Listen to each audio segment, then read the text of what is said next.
What's going on, everybody? How are you? Welcome to episode 87 of Two Dudes and Some Bullshit. Hang on, let me see how I am here. I think I sound good. I think I sound a lot better now than I did before. This is kind of take two for those of you joining us after the fact. Check, check, check. 1, 2. How's my audio? I think your audio is good. Your audio should be good. This is episode 87. We're watching Halloween Resurrection tonight. Ladies and gentlemen, we are live!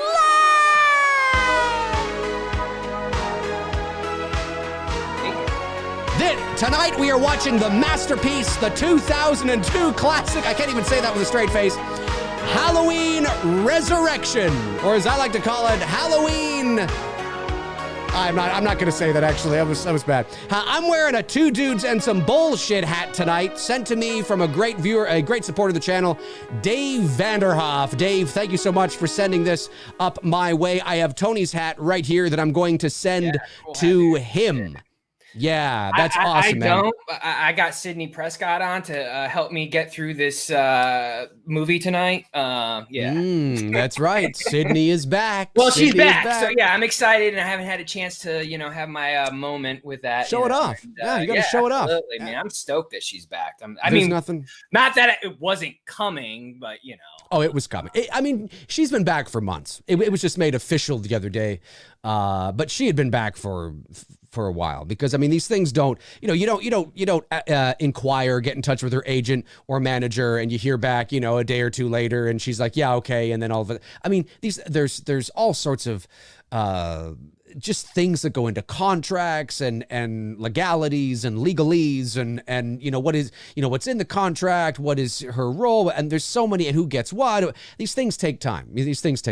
And it does depend on the scope of the project, of course, and what her role is, but it's not like the other day when it was announced that she was coming back, that was the day that they asked her if she was going to come back. Hey, you want to come back? Okay, let it out. She's back. They knew for a while, but nonetheless, pretty cool stuff indeed. Yeah, and I was happy. I was excited. Everybody thought of me. My DMs went like, she's back. I'm like, I know. That's my girl. Of course I know. I thought of you, my man. I thought of you. Tonight, it is Halloween Resurrection, ladies and gentlemen.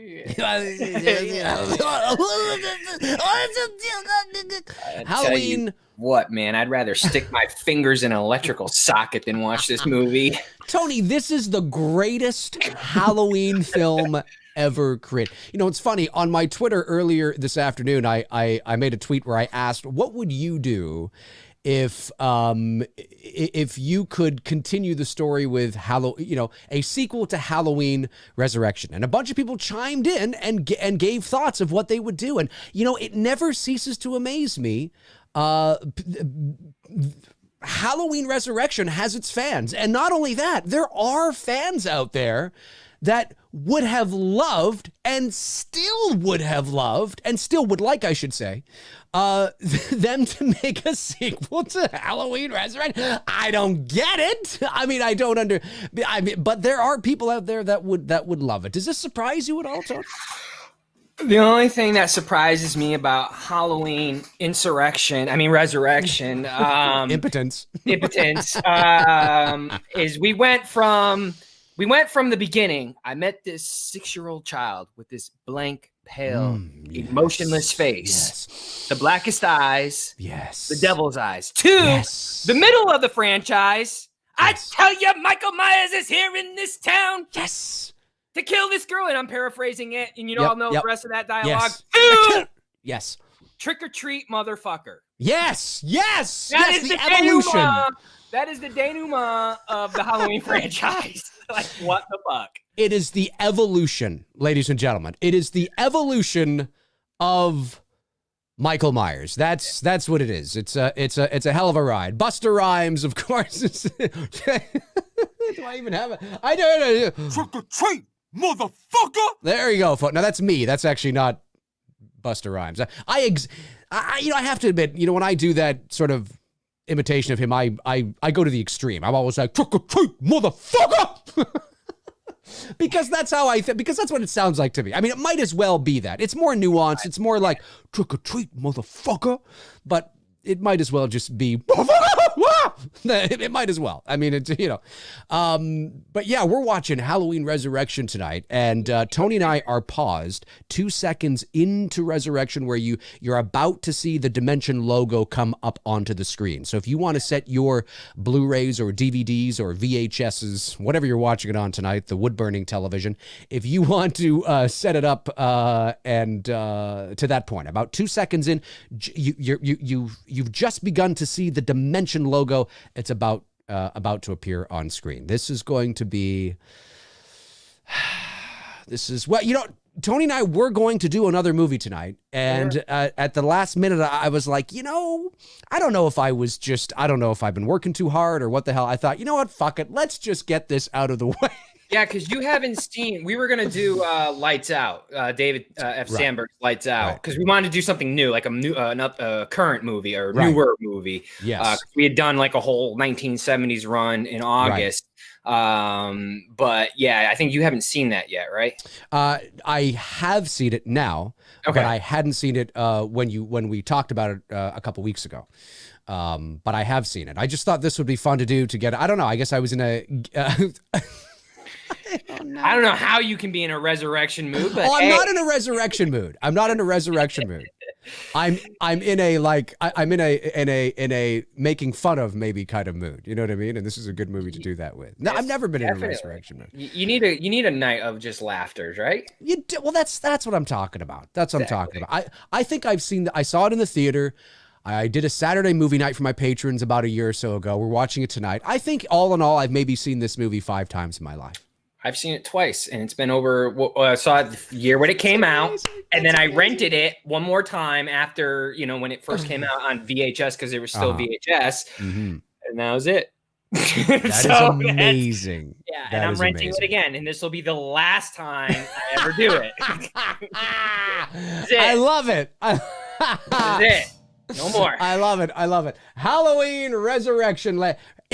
Impotence, folks. There we go. I might be hitting that button a lot tonight during this stream. I just want to let everybody know that. I think so. Okay. All right. Are we ready to do this? Yeah. All right, folks, here we go. We're paused 2 seconds in just before we see, or just as we're seeing the Dimension Films logo come up onto the screen. Here we go in 5, 4, 3, 2, and 1.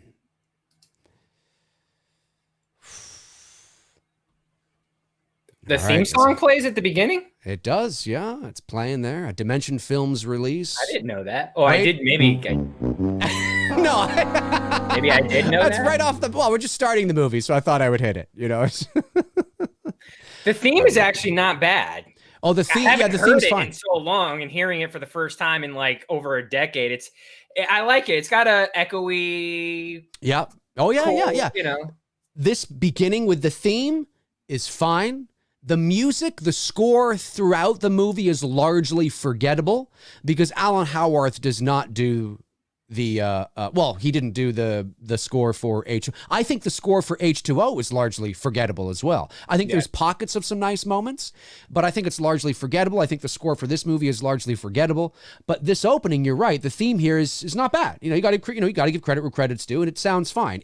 In a vacuum, if I didn't know that I was about to watch one of the shittiest movies of all time, sounds fine.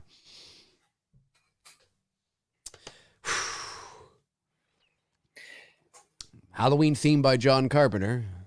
Yeah. Music by Danny Lux. Danny Lux. That's going to get annoying, folks. That's the... I actually like it. No. Well, yeah, I'm just talking about I think the I'll rest put of it in. I think I'm going to put it in my Spotify horror playlist. Oh, yeah, that's right. I forgot. They start off. Isn't she at Smith Grove or something? Or at some hospital? Well, she's... Oh, here we go. Yeah, we have to have Jamie Lee Curtis with some exposition to bring us up to speed in the 4 years between the H2O and this movie. And it was here we go. And this was such a phone-in performance. I mean, she does fine, but of course, we all know the story of Jamie Lee Curtis and Halloween Resurrection. We don't need to dive into it here. bitch should have stayed dead. Oh wait, did I say that out loud? That was my thinking voice. That was, wasn't it? It's got one of the most pointless, and as soon as she kisses him when I'm like, oh my God, why? Hey, Raggedy it's Annabelle. Ann doll. Oh, look, we can't get a real picture of Josh Hartnett, so we're going to get like Teen Beat picture and paste it to the wall. That's right. I don't even know why that's even there. Who gives a fuck? God. I will say, though, this wig looks more convincing than the wig she was wearing in Halloween 2. I will say that. And she does a good job. I mean, she was contractually obligated to do this. She didn't really want to fucking do it. The only pleasing part to this is you actually see Michael kill the bitch. I mean, well, when I say bitch, I'm not referring to Jamie Lee Curtis. I'm referring to the character. Yeah, exactly. Just let's keep that in mind. There we go. It's Grace Anderson Sanitarium. Grace Anderson. Okay. I think that's it. I love all this exposition. It's like hey, listen, I enjoy. I think Halloween. Oh 4 yeah, is probably the best sequel. let's get the unrealistic explanation of how Michael Myers survived. That's H2O. it. I forgot about this. Here we go. No, because the EMT guy could not just take off the mask and go, I'm not the dude. And it's unnecessary. Here's why it's unnecessary. I've said this before. It's unnecessary for him to strip naked. And people always say, well, yeah, but he stripped naked. He was naked when he killed the Phelps garage guy. Well, yes, but he did that because he had to do that. He didn't have to become a paramedic. He could have done what he's always done, which is walk off into the ether. If he survived, he doesn't have to, it's bad writing because at the end of H2O, they didn't know if H2O was going to be successful or not. I know they had a caveat, they had an asterisk, they had an out, right? Look at this. Oh yeah, it's him, yeah. But the point I'm making is that was Michael Myers at the end of Halloween H2O. As far as they had an out just in case the movie was huge and they could do a sequel. But in a vacuum, that was Michael Myers. But then they're like, oh, now we have this absurd story that he stripped buck naked, took off the mask, took off everything, put the jumpsuit on the paramedic, dead weight body, right? Put the mask on him. Why? Just walk off into the ether like you've always done. It's extraneous. It's unnecessary. It's just done to fill your fucking plot hole. It's completely absurd. Michael wouldn't do that. He wouldn't. Again, he wouldn't sit there and get naked. He would not get out of the body bag and go take off the mask and tell Laurie Strode, "Hey man, I'm not the dude." Exactly. They're trying to say his vocal cords were. Yeah. No. Do you want to know why he didn't? Because it was Michael Myers. That's why. Right. It was Michael Myers. They had the out. The movie was hugely successful. Oh, now it's not Michael Myers. But if the movie hadn't been successful, they wouldn't have never made it. That would have been Michael Myers. That would have been the end. You know what I mean? So it wasn't the paramedic. It was just a stupid little asterisk they had to get out of it. But it's such an absurd creative decision. It's not part of his character. Now, of course, having said that, by this point in the series, I mean, I guess his character can do anything. But this it was film such a stupid does is take a shit on what H2O did and accomplish. It really did. Just everything that what Halloween 5 did to Halloween 4. It's exactly the same thing. Yes, yes. There has only been really one good sequel to its predecessor in this franchise, which is the original Halloween and Halloween 2. And that's it. Halloween 4, Halloween 5 is a shit show. H2O, Resurrection's a fucking shit show. Yeah, please let Halloween Kills be fucking good. And you could, even though I'm not a fan of either movie, you could make the argument that you had Rob Zombie's Halloween and then you have an absolute disaster in Halloween 2. Exactly. Every time a sequel comes out before to its predecessor, it's a shit show. What the fuck? Yeah, it'll be interesting to see what happens with Kills. I hope they it can't get any worse than what we got with 2018. That film is going farther down my list every time I rewatched it a week ago. And I'm just I'm not feeling this fucking movie, the 2018 Halloween. Right. I got you. Not feeling it. It's so unnecessary. Why did and again? Let me just hang out here on this set and light up a cigarette. But to get naked, it's unnecessary. If he's alive, just walk off. If he needs to recover, or whatever, or he needs to disappear for a year like he sometimes does, then just walk off into the fucking ether. Maybe he saw the EMT outfit and had the desire to join the village people. That's it. That could be it too.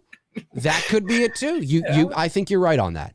You know, Mikey's from the 70s, you know? Yeah. And the fact that he gives this clown his knife, right? You know, he walks by and he's like, here you go, kid. You know, it's such a disaster. I will say this, though. Out of all the masks in all the sequels, this is the best one outside of the original. I do like the H-18 mask. I will say that. But before H-18 came along, I think the Resurrection mask, the only gripe I have with it is I think they should have painted the eyebrows white, and they should have made it like you were so close to making it even more like the original. But I think it's better than H2O. I think it's better than 5, obviously. It's better than 4. I think it's better than 6. The guy's physique, too, is also very Nick Castle. Yeah. He's not a big guy, thin, you know, just like Nick was in the original film. I need to spend a little bit more time with this mask before, because it's been a while since I've seen this film. Well, there's some moments where I'm like, you know, but there's some moments where you're like, well, that looks, because it's all in how you light it. Like, it's funny, you know, how the original mask, the original Halloween mask, and this goes to give credit to Cundy even more. You know, now you have people making Halloween Michael Myers masks with shading and shadow and darkness and things like that. But the original Michael Myers mask was literally fish belly white. There was no shadow or, you know, darkness or shading at all. So so the way it looks in the shadows. So you like Resurrection's mask over Curse? The Curse mask? Curse Michael Myers? Because I like the Curse Michael Myers mask. I do in certain moments. And I think if you were to paint the eyebrows white and mess up the hair a bit more, I think it's more in line with the original mask than the Curse mask. I think it looks more like the original than the Curse mask. But yeah, it's Michael Myers masks are made today with the shadow kind of on the mask, but yeah, my guy who made the I can't wait to do my first. No, shoot. It looks beautiful. Great, but the point I'm making is that in the original film, it was just spray painted white. It's not like they put any shadow on it or, you know, darkness under the eyes. So it looks the way it does in the original. I hate this fucking scene where he's coming down from the thing. It's kind of a slick move. Yeah, but why is he, it's unnecessary. Why is he hanging in the rafters? Why is he not just hiding behind the fucking furnace? Because I'm Batman. Yeah, he was watching Batman.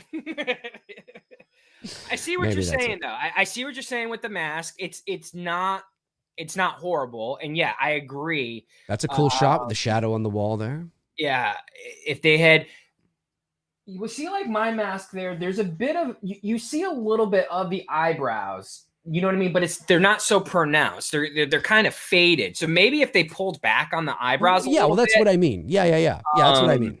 Yeah. Yeah, no, you're absolutely right.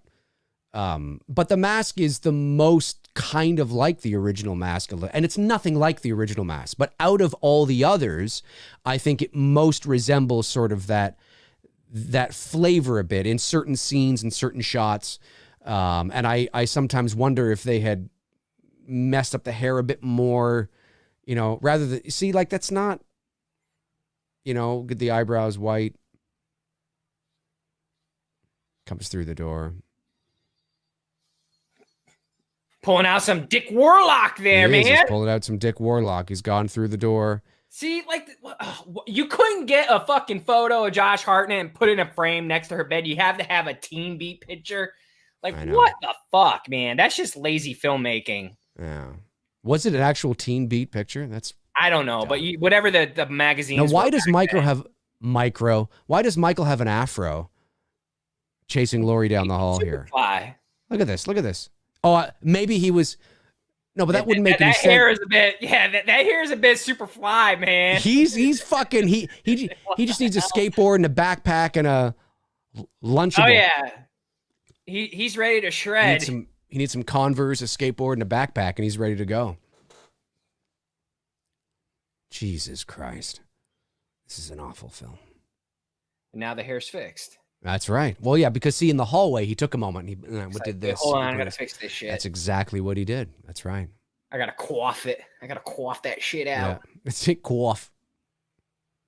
This is so like, but it's so, you see him so clear. Of course, we've been seeing him very clearly for, quite a few and my films thing now, is this: if you're gonna kill this character off, which I'm glad I got to finally see it on screen versus to an off-screen kill, because I hate this character. But if you're gonna kill this character off, who's so attached to this freaking franchise, and it is the name of the franchise next to Loomis and Michael, this is the best that you could come up with. Yeah, I know. Oh no, it's lame. Like, really, this is the best that you could come up with to kill off Laurie Strode. Okay, I know, classic. And then she seals it with a fucking kiss after saying, "I'll see you in hell." What the fuck? Or something like that. She says, I think that's so lame. I think Michael, listen, at this point in the game, all bets are off. Michael should just be setting up traps and bombs around the sanitarium, and he should just hit a button and the whole thing goes up. And Jamie Lee Curtis and Laurie Strode just dies in the explosion. And there's this epic shot of Michael walking away from the fire. And he's silhouetted with the fire, and he's just walking towards the camera like it's like at a Hobbs and Shaw or something like that. Are you afraid of me? Nah, bitch. Like... God, yeah. I'm like fixated on Michael's eyebrows, man. Well, that's what I mean. But imagine the mask. Take a look at the mask and imagine the eyebrows like white dialed and down faded. a little bit. Way down, way down, way down. Oh wait, and the hair. Oh yeah, that's right. I forgot. He tricks her again. So I'm gonna make sure and take the mask off. Oh my. Is that what he does? He's. Yeah. Oh right, right. Obviously. Yeah, no. I see. It's so lame. Like as if the guy wouldn't take off the mask. It's me. His larynx was crushed and he just didn't know where he was. So he decided to reach out with Jamie and touch fingers and have a moment and right.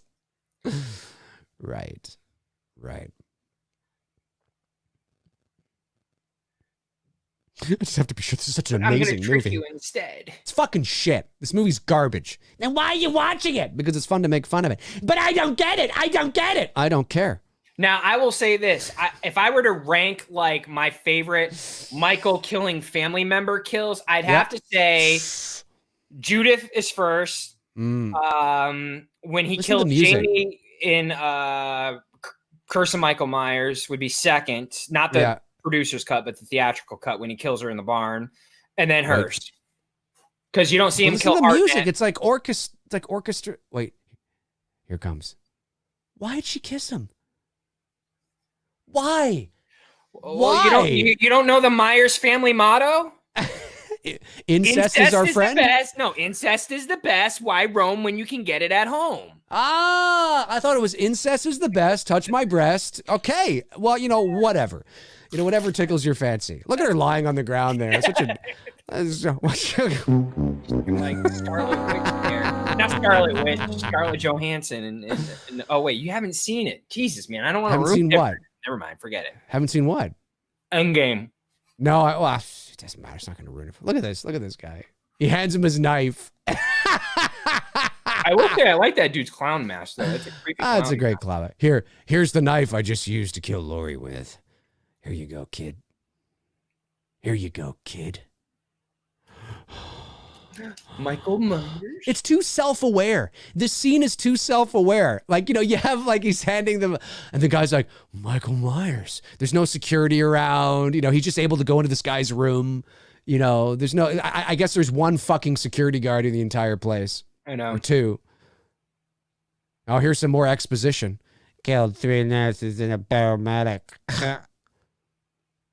Garbage. Believed to be dead. He's always believed. See, that's the thing. But just walk off. You don't need to change in. You don't need to change into. And where did he get his jumpsuit again? So let me get this straight. He kills the paramedic because he needs to escape. He needs to escape incognito because Michael's not already good at that or anything, right? So he dresses up as a paramedic and walks off into the bushes. He's walking like he's got a wedgie. And he probably does. He's got to take a crap. He's walking like he's got a wedgie. He's got to take a shit. That's what it is. He's got to take a shit. Halloween Resurrection. Haddenfield University. And there are shots in here that look nothing like a small town. Looks like a big city. There's Rick Rosenthal, the director. Some people have asked, how can this guy direct one of the best sequels and one of the worst sequels? Well, it happens to the best of us, you know. It depends on how many cooks were in the kitchen and what he was able to do. And of course, let's not forget right. Carpenter Early also wrote. So chalkboards were still a thing. Those projectors were still a thing. Right. So we're like on the brink of technology, like shifting in classrooms here. Yeah, this is what college looked like for me. Same. Not as big of a classroom though. Smaller. We had one lecture hall that was kind of like that. It's called, I think it was called the. Well, we had an auditorium like that, but yeah. Well, I guess they might have used it for lecture halls. I don't know. Yeah. Too bad, because she's kind of hot. Like, listen to this music, and it's such a product of its time. Such garbage. There's people watching getting angry at me. Oh, I forgot this chick is in this film. I like this girl. You ever seen that show Longmire? No. Oh man, dude, she plays this cop like the deputy Vic. I think Vic is her name on the show. Dude, it's such a good fucking show. I mean, I like that type of like gotcha. Cop Western-ish. It's set in Wyoming, I want to say. Lou Diamond Phillips is in it. It's a really good fucking show. Check it out. It's on Netflix. It's called Longmire. All right. And the blonde here, she plays the deputy in it. Okay. Kate something, I think is her name. Kate. We are taking super chats, folks, because some people have asked why we're not answering them. It'll be more towards the end of the show, just to kind of streamline everything. But feel free to send them in, and we will get to them once the movie's over. I only know this other dude from Save the Last Dance with Julia Stiles. He's that guy from Save the Last Dance. Whatever happened to Julia Stiles anyway? Yeah. Whatever happened to Julia Stiles? She fell off the map. She kind of pops up here and there. She popped up in the Bourne, series for a bit. She did. Yeah. She pops up from, but I think she, look at Hollywood, man. It's Holly fucking weird. So she kind of backed away from all that shit. Yeah, all depends. This is like Dangertainment. Here he is. This is it. Congratulations, you have been cast. I've been cast in Dangertainment. Although I will say I love this girl's death. Her head gets chopped off and her head rolls down the stairs. It's so weird seeing her in this movie and seeing her in when you see her, dude, when you watch Longmire, she's fucking hot in that show. Really hot. She looks so young in this. She looks like a teenager in this. Well, it's almost 20 years ago. It's true. I mean, look at that fucking computer. She's about our age, give or take. She either might be a couple years younger than us, or if not the same age. When this movie came out, we were 23, so... We were babies. Dude, I had to freaking promote this shit on the radio station like it was the next best thing to Christ walking on water. Well, it is. It is the next best thing to Christ walking on water. Well, because and don't let anybody tell you different. You have to remember, this is pre-YouTube, movie reviews and all that stuff. Back then, when someone buys a spot for you to promote whatever, you can't talk shit about it. That's just because you can't. Us, you know what I mean? And it sucked. It took the gag reflex to get through that. I could never work for anybody. I have to be my own boss in that regard. Come on, Dave, talk nicely about it. I could fake it well. Hey, guys, going to see Halloween Resurrection tonight. Gonna be fucking amazing. This movie's awesome. Come on, let's do it. There you go. Yeah. There you go. It sounded convincing. I had a computer exactly like that. Well, a lot of us did who are old enough to remember. Well, I had a Mac, which was like the blue box Mac. Ah, yes. Remember the old blue box Mac. Yeah. I've been a Mac since the beginning. Well, I mean, because photography back then, when Photoshop first came out, Mac and they were just easily married to each other. But PCs are good now. It's not like they've always. I'm so used to using Mac that's going back to trying a PC is like foreign to me. When Jamie Lee Curtis was killed, this has now moved into a territory that the Halloween franchise had never been in, which is like freaking Captain America, but young version of him. A little bit, yeah. But I'm not saying it's him, but it looks. No, it's not him. It's not him. Now, take a look at the background behind this chick who's riding her little moped. This is not a small town. This is a bustling, thriving. This is a bustling, thriving metropolis. This is not Haddenfield, Illinois. what I was going to say was this was the first Halloween film to separate itself from any lineage in the franchise at all. Once Jamie Lee Curtis was killed at the beginning, now there is a complete separation, 100%. Now, that doesn't mean they could not have brought people back in, like Loomis's daughter or son or somebody we didn't know about. But this was the first movie that had nothing to do with doing that, by the way. I'm totally cool with them breaking away from the lineage and Michael going after other people besides his family. Well, I am, but yeah, I mean, but by this point in the series, it had run its course, and it's very much a product of its time. Like no, Survivor, I'm sorry. I meant like as in like a fresh new take. Like if I see what you're saying. Do like after Halloween ends, like how would you come up with a fresh new take? Right. I would break away from the family lineage thing and just new shit. Right, like, right. Do the same shit that's been done a million times. Could not agree with you more. But yeah, this was a very much a product. I was working at a radio station in the early 2000s after college. I was helping to produce a morning sports show, and Survivor was very, very big at that time because it was very new. And webcams and technology, I mean, now we take it for granted, but it was a very big deal. This kind of thing, this dangertainment, even though they're sort of poking fun at it, it was a huge deal. Communicating that way, MSN Messenger and webcams, and this is before social media. And it was a very awesome. MySpace around when this came out? I think so, yes. It was big, but it's very gimmicky. It's another thing I don't like about this movie is it's gimmicky. Now that could be part of the reason why people like it is because it's using, but you date yourself that way. And it's very gimmicky and chintzy and it just sort of feels, like I just, it's just the way it's lit, the way it's shot. Okay. Look at him. Looks like he wants to have sex with her. Did you see that? He's like, that's what I'm looking for. Ooh. Well, that's what all who fucking responds that way? That's what all old creepy men in Hollywood want to do with young girls. But so she screams, and he's like, oh, "That's what I'm looking for." And he's sitting right there when doing it. Did not anybody else in the fucking room go, "Freddie, what the fuck you doing? Calm the fuck down, man." He shows up at her hotel. This is like on the side of the road, and like, but this is totally not. It doesn't look like fall. Doesn't look like autumn. This was actually, I believe, shot in Vancouver, and they also the Myers house that they built. I will say that the Myers house looks like the Myers house. I remember that, and I remember thinking like, oh shit, that's not bad. Yeah, it was a soundstage, but they, That's right. Why is he talking like this? Everything about you, girl. What do you mean you don't want to be famous?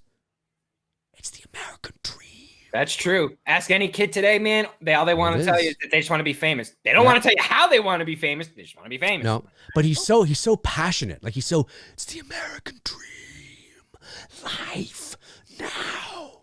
He's bringing his rap lyrics into it. You know what I mean? He's woo-ha! Gotcha, old chick. I do like that song. I like that song, man. I remember. Wait, was he the one that back in the day? I can't remember the lyrics, but is it Busta Rhymes where it's the beat that goes ba-da-dum bum bum ba-da-dum bum bum ba-gum bum bum? Is that Busta Rhymes? Maybe. I don't know. Chat will let me know. Yes, Dave. Bobby Hall says yeah. Yeah, I was like bum bum bum. Bum, bum, bum. I like that beat. Come on, man. I couldn't give a fuck what he says in it, but it's a good beat. Hip hop, man. That's all we listened to in high school. Yeah. I couldn't care what he says, though. And this is awful, too.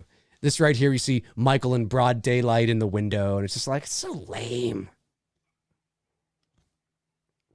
I remember when I did see this in the theater, though, I like that. Now, but I will say this, I got to give credit where credit is due.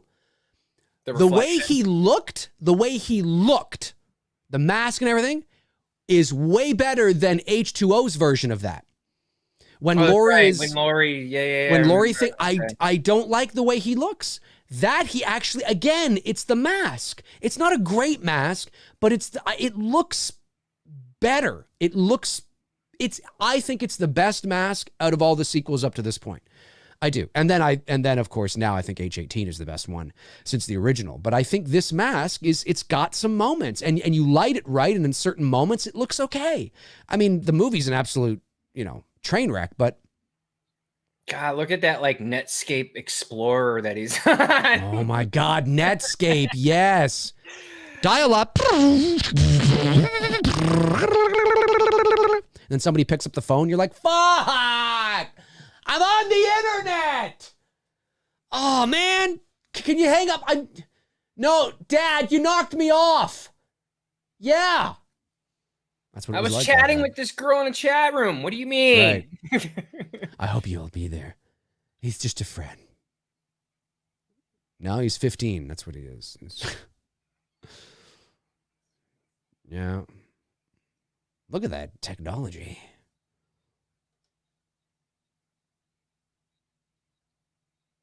Why Busta Rhymes? I guess because LL Cool J worked in H2O, so they had to get Busta Rhymes. Busta Loomis. Like, at least with LL Cool J, I mean, you still kind of I do like see LL's. I like LL's performance and his character in H2O. Yeah. And as far as H2O goes, it's fine. And LL Cool J is a better actor. So you like, as soon as he comes on screen, you're kind of like, oh, there's LL Cool J. But then, depending on what his role is, you kind of do get lost in his character. Like, it's still LL Cool J, but you believe that he's playing kind of a character. With Busta Rhymes, I just see fucking Busta Rhymes. I see Busta Rhymes taking a vacation out of his rap, fucking career and doing this. The model, I mean, she pretty much was almost a waste. I would have used her a bit more than Busta Rhymes to be on. No. Tyra Banks. Tyra Banks, yeah. Yeah. I would have used her because at the time, she probably was a bit more popular than Busta Rhymes. I mean, look, Busta Rhymes was a hip hop artist. She had done some stuff, and she's a decent actress. I mean, she's more charismatic. Yeah, she's way more charismatic. And they didn't use her enough. I would have used her a little bit more in this. I agree, and they didn't even use her death scene either. Darren Sand says Tupac is rumored to be in H Kills. That's right. I heard that. He's coming back. That's right. He's going to Machiavelli that shit. Now, when I look at the production design of this house, this is what they should have done with Halloween 5. This is what they should have done with Halloween 5. And 4. It would not have made I don't think they wouldn't have had to use it in 4, but 5 for sure. 5, yeah. Now, it wouldn't have made the train wreck of a movie better, but, there's an ass shot for Tony. Beautiful ass. Tony's ass shot. But I believe, I look at the design of the house and the layout, and I'm like, yeah, I believe that's the Myers house. But the fact that why is he picking up it just seems he's a thinking man's Myers now. He's like, you know what? I'm going to get this on fucking video too. I'm going to use this. It's creative ways to show the kills on camera. I get it, but it just seems so planned unnecessarily. But Tyra Banks, there's no suspense. There's no suspense. This kid's death is like, it's just a kill. Yeah. You know what I mean? Like, I don't feel anything there at all. No. The chat room feel anything? I don't feel anything. Okay. No amount of sound design going, shut up, it's going to make me feel anything there.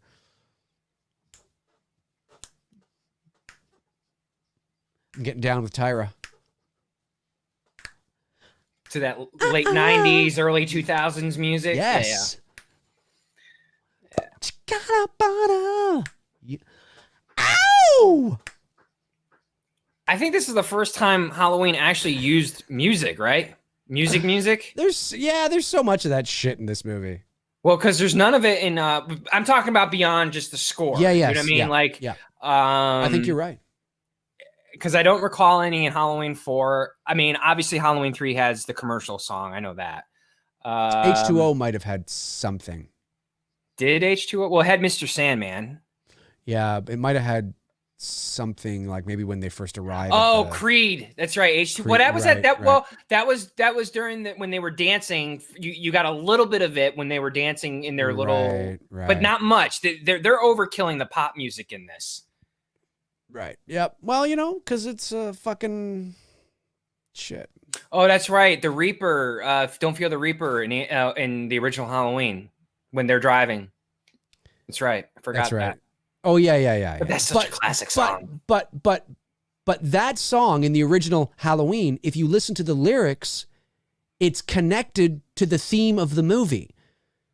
If you listen to the lyrics, once again, we got music playing in the background. You know what I mean? But Don't Fear the Reaper by Blue Oyster Cult.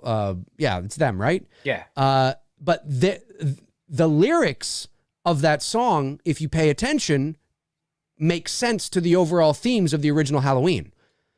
So it's not just some random 70s song that they're listening to, like it's fucking, they're just listening to. Well, I forgot. Rachel puts that song on in Halloween 5 when she takes a shower. Oh yeah, God, a lot of these fans. Okay, man, let me rephrase what I'm saying. This is the first Halloween where they overkilled pop music, where it's like literally now it's been in every other scene you've heard a song, and that to me, like you said, it takes you out of the movie unless you're doing the score. If you're doing like Laurie's theme or the stock theme, or and Halloween I don't consider Don't Fear the Reaper part of that. Because if you listen to the lyrics and the theme, it was a deliberate creative choice because of the lyrics and how it connects to the theme of the movie. It wasn't just some random 70s like Elton John song playing in the car or something. You know what I mean? Like the pop songs in here are just fucking random pop shit that have nothing to do with anything. It's the time. You're talking early 2000s. Right. Exactly. Exactly. Whereas Don't Fear the Reaper, I mean, just the title of the song alone is it makes sense. And I like that kind of thing because there's symbolism there. Well, now Rob Zombie's, that's totally different. Rob Zombie's, he built his movie around that 70s classic rock, but I'm talking about in the original Halloween to Resurrection run of music, not counting Rob Zombie's reboot, relaunch, because that's an entirely different, and that you almost expect it in a Rob Zombie movie because he likes to marry classic rock music, which I'm okay with because I love classic rock, into his film. So I almost go into a Rob Zombie film like I kind of expect it. You know what I mean? Right. When Tom Sawyer's playing, when Michael goes into the truck stop, you know what I mean? Yes, I gotcha. I expect that. Or like Love Hurts when, what's her name's on stage, Sherry Moon Love Zombie. Hurts. This movie hurts. But, again, with Rob Zombie, yes. But when you're talking the original run from the original to Resurrection, this is the most pop music that I've heard in a Halloween film. And, and the line there, you're this close to getting voted off the island. I mean, that made sense when people were watching this movie in 2002. Oh, right. Kids watching this movie today would be like, what the fuck does that mean? You're this, okay, boomer. Yeah, it'd be like, okay, boomer. I love how everybody calls everybody boomers. It's like, I'm not a boomer. I'm a Gen Xer, but if that makes you feel better. When I get called that, I'm like, okay, lame. Yeah. Like, really, that's pretty much what I'm thinking. Lame. I'm just going to say, okay, millennial turd.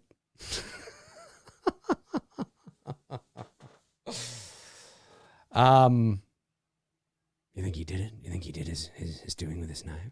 I love when movies, when they take out knives, or swords from things that shouldn't be making sound. It's always right. And the thing that I'm like finding hilarious now that I'm watching the details, the house looks abandoned and it looks great, but a lot of the props and shit in there. Oh, well, that's like on purpose. They looks do new. They look brand new. Yeah, they do. It's not, you know what I mean? It's not blending well to the aesthetic look of the house. That actually is on purpose, and they actually, to give credit, they actually do justify that later because it was planted by Because I'm like, this shit ain't adding up, man. This house is supposed to be abandoned, and I've been in enough abandoned house, man, that this shit don't look this good. Yeah, I'd kill for a house like this that looked this good to have that type of props. That's it. It was the Dangertainment crew that planted the props there as part of the thing.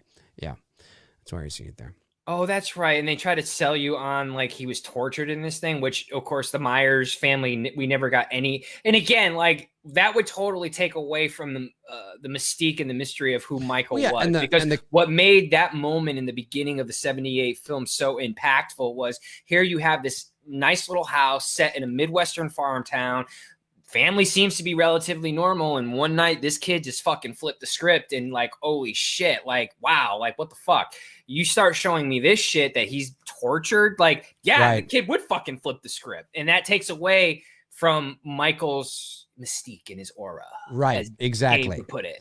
Yeah, exactly. And it's the characters that just make that assumption anyway. So. And why was the guy doing that to the camera? Who was that? God, this is an early 2000s Halloween party. I feel like I'm watching. We had, I will say, back in the day, it's been a while since, I mean, we're in our 40s now, but man, in our early 20s, this is what Halloween parties were like. It was packed. Everybody would dress in costumes. I remember one of the last ones I went to, Halloween house party. This was maybe like around when I was like around 30, closing in on 30. And like half the people didn't even fucking dress up. And I'm just like, this is fucking lame. Like this is a Halloween party. And like half the people aren't even in costume. But when we were in our earlier 20s, like early 2000s, this is what house parties were like. Everyone was dressed. Right. Yeah. Yeah, it's true. It's true. Yeah. They canceled. Oh yeah, we got a notifications from the sheriff's department. They've canceled Halloween. No trick or treating. None of that. The one time a year when everybody has to be in masks and they cancel it. I'm going as a doctor this year. I'm going as just somebody who just trying to hide from COVID. You know what though? If we're gonna do our thing on Halloween night, I'm gonna get dressed up. I'm gonna have my fucking candy here, and I'm still gonna enjoy Halloween. Fuck that shit. Yeah, fuck that shit. Yeah, fuck that shit. Yeah, now, can you hear that? Boom. That's a cool little. Sounds like Scream. Does sound like Scream. Is that Scream soundtrack again in a Halloween fucking movie? The beginning of it was cool, but now it kind of does sound like Scream. You're right. It sounds like Scream. Oh yeah, and these kids are just gonna walk up to the Myers house. No. They're planting a pumpkin. But why though? It's unnecessary. I think they were probably told to do that. Probably hired from Busta Rhymes, is he? Right. It's very ethereal, this music. Very Phantom of the Opera like. Yes, you're right. Just for people who might be tuning in, watching along with us, we are about 39 minutes and 7 seconds into Halloween. So far, the most painful 40 minutes of 2020 for me. I'm telling you, man. It's true. It's true. This kid, she's too old. She's not gonna go. It's not gonna go for her or for him. Come on. We're gonna walk around this house. Careful, Jen. Oh, I always forget the kid from American Pie is in this. He's trying to get more pie in this movie. That's right. That's what happened. Tara Reid wasn't enough, so he's going for some more. You said it. He doesn't get any though. Forget what his name is his name Kevin in American Pie? I can't remember. I remember I took my then at the time 14-year-old cousin to see American Pie. I didn't realize it was that kind of a movie. And I had a good relationship with my 14-year-old cousin. Her name is Marley. Marley, if you're watching. I mean, she's like, in her mid-30s now, married, kids. But we always were very close. And whenever she'd come to visit me or visit us, family, because she lived out in BC, still does, we'd hang out. And sometimes we'd go to the movies and whatnot. And I took her to see American Pie in 1999. And, of course, we all know how that movie opens with a lot of moaning and sex and masturbating. And I'm sitting there and I'm like, oh, great. Just took my fucking 14 or 15, however old she was. Well, I was 29. Maybe she wasn't. Maybe she was. I don't know. I just remember feeling really awkward. Me too. Shit. Yeah. I was like, oh, no. But she was cool. She was cool about it. Oh, he thinks he's going to get a breast shot. He thinks it's coming. Oops. Michael's like, oh, I remember those. Judith. It's coming. Linda. It's coming. Linda.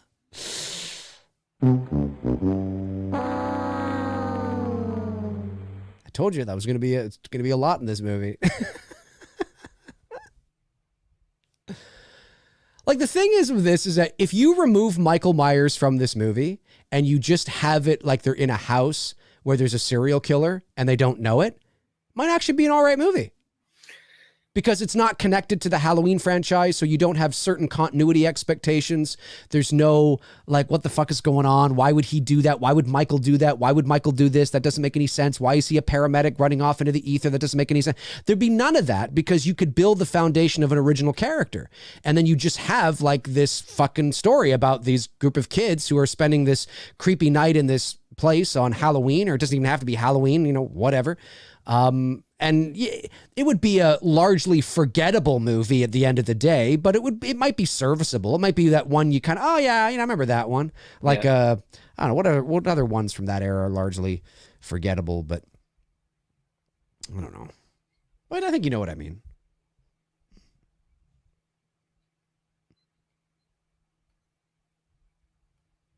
Nympho. I gotta tell you what, man. I ate my words because I thought the movie was going to be shit, but I enjoyed it. I was surprised. I thought it was creative. Have you seen Unfriended? Yeah, Unfriended. I saw it about a year and a half or so ago. I was sick. I turned it on thinking it was going to be dog shit and pass the time. And it was actually, I really enjoyed it. I was like, wow, this is fucking, again, so that's another one I'm adding to the list of modern horror movies that were original idea using modern technology. And I'm like, this was fucking good. This was really creative. Like, I don't hate it as much as I thought I was going to hate it. Now, I haven't seen Host yet. I know there's that other I'm going to watch that just came out. Weekend. Yeah. But Unfriended, what made that enjoyable for me, yes, it was the whole Skype and, you know, but that, okay, I mean, that's kind of but it was, I believed the performances of the actors. Exactly. I believed it felt spontaneous. It felt organic. They talked over each other. It felt like real conversations. Yep. And I did a bit of research on it and found out that the filmmakers were sort of playing it that way. They wanted a bit of ad lib, a bit of improv. They had some things they had to say, but they wanted that natural conversational tone. And I believe that these people knew each other. I believe they were friends. Yep. And if I didn't believe that, the movie wouldn't have worked. My only one gripe is I wish we would have gotten a little more with Laura's ghost rather than the payoff at I You know what I mean? That was the only like one complaint. Spoiler, if you haven't seen it, it's been out for a minute. Couple years. I wish we would have gotten a little more. Like when the kid is looking at her before he puts his hand in the blender and starts going batshit crazy. I would have liked to have seen a little something of her in that scene. I get you. You know what I mean? I got you. Just really build up for the payoff at the end for when we really see her. You know, like drop her a little bit here, drop her in a little bit here. Like get us, the audience, to look at like, wait, what the fuck are we seeing? Like, yeah. So yeah, I got you. Why would you be screaming like that at each other for that long? You know, like, do you think after like 0.8 seconds you'd know? I would say that scene is unbelievable, but growing up with my sister and her friends, they did that shit. So don't ask me why. I believe I've witnessed it firsthand on her sleepovers. That just random fucking screaming. I'm like, what the fuck? I love it. Now, this is just basically Busta Rhymes. Jesus was a carpenter and his brother was John. Oh, Jesus. I'm telling you, man, if Jesus were alive today, he'd be disappointed in all of us. Nah, he'd be fucking cool, dude, man. Jesus would be like Jesus and Family Guy. Oh, coming through the glass. What is that, a two-way mirror? Like, how did he fucking do that? How do you know he'd be standing there at that time? Oh, yeah. Sound effects. Oh, and the top. That's a headache. Tony, that's a headache. That's a headache. Oh, I love it.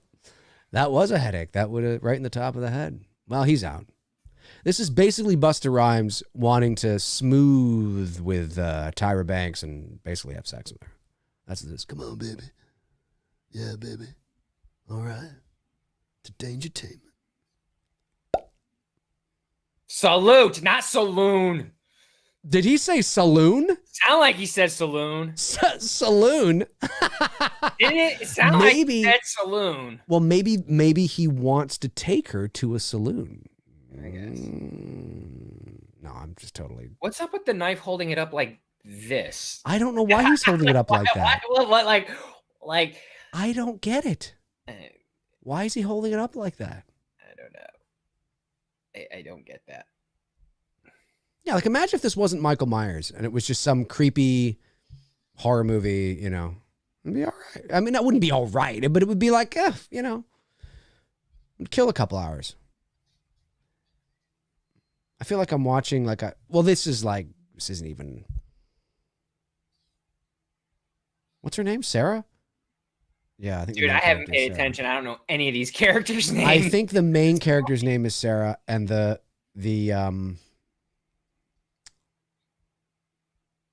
hey, is this that Michael Myers thing? Oh, cool. Cool, man. Can we watch? Wait, do you know that chick, dude? Yeah. I've been talking to her online. Back then, you would have been like, what? Yeah. What are you talking to her online? Today, Yeah, I've been talking to her online, man. like breathing air. Yeah, isn't she hot? She's like 19. Yeah. Yeah. This is where they go under the... Yeah, and there's all these tunnels under the Myers house that nobody ever found before. Until 8 movies in. Yeah.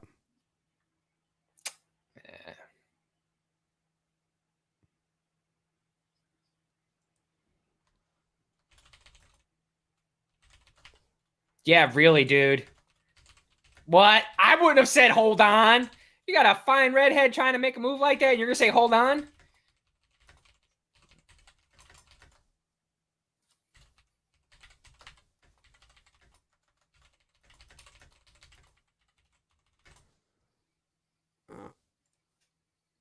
One second, folks. Just doing a bit of It's Me Billy work here while I'm live. I got to get something to Bruce.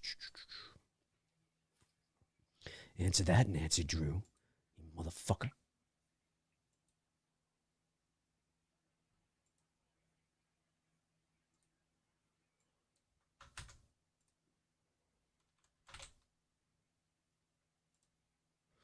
Okay, there we go.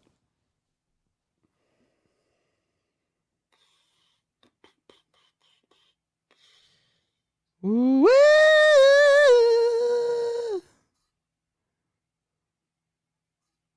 It's funny. You're doing It's Me Billy work. I'm like looking at trying to respond to people on Instagram. We're doing a great job tonight. We are. It's great. It's great. Yeah. There we go. Sorry, guys. That'll take care of it. Hey, the job of a producer is never done. Okay. That should handle it. Yeah, we're deep into pre, so just let me know. 235 people watching us tear Resurrection a new anal cavity. There are fans of Resurrection right now watching this. That's okay. And look, if you are a fan of Resurrection, we're doing, right? Oh, there are people that can't stand. They can't stand when I tear these movies apart. And if you're a fan of this movie, that's okay. That's all right. But you clicked on the video, you know what it's. But if you're a fan, that's okay. It's all right to be a fan of this movie. I gotta think of some movies that I like that people don't like. Not everybody likes Halloween 4, and I love that shit. So I'm an unabashed Melissa McCarthy fan, but people seem to love to tear her apart. I'm an unabashed Avatar fan, and people love to tear that movie apart. And I do understand why, but I'm just like, I don't get it. It's a fucking great science fiction movie. And then I'm an unashamed Nev Campbell fan, but nobody really tears me apart for that. Nah, nobody tears you apart for that. Nobody tears Nev apart. There's always room for a little Nev. There's a whole lot of room for Nev here. Tony Michael, ladies and gentlemen. Tony Michael.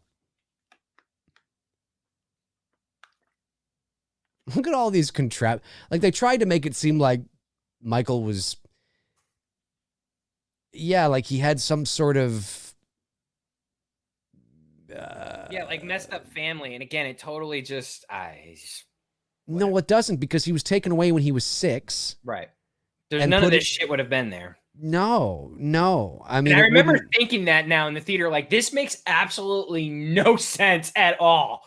Well, I think the stuff upstairs is the stuff planted by the Dangertainment crew. The stuff in the sewers in the basement here is supposed to be legit. It's supposed to be legit. I think so. But it's like, you know, and like you'd fucking start having sex with this guy. Come on, ladies. Why do I hate Laurie Strode, the character, so much? I never really connected with I like her in the first film. I wish she had died in the second film in the fire with Michael and Loomis, and that would have been it. But no, because then I wouldn't have gotten H4, so she can't die. I just think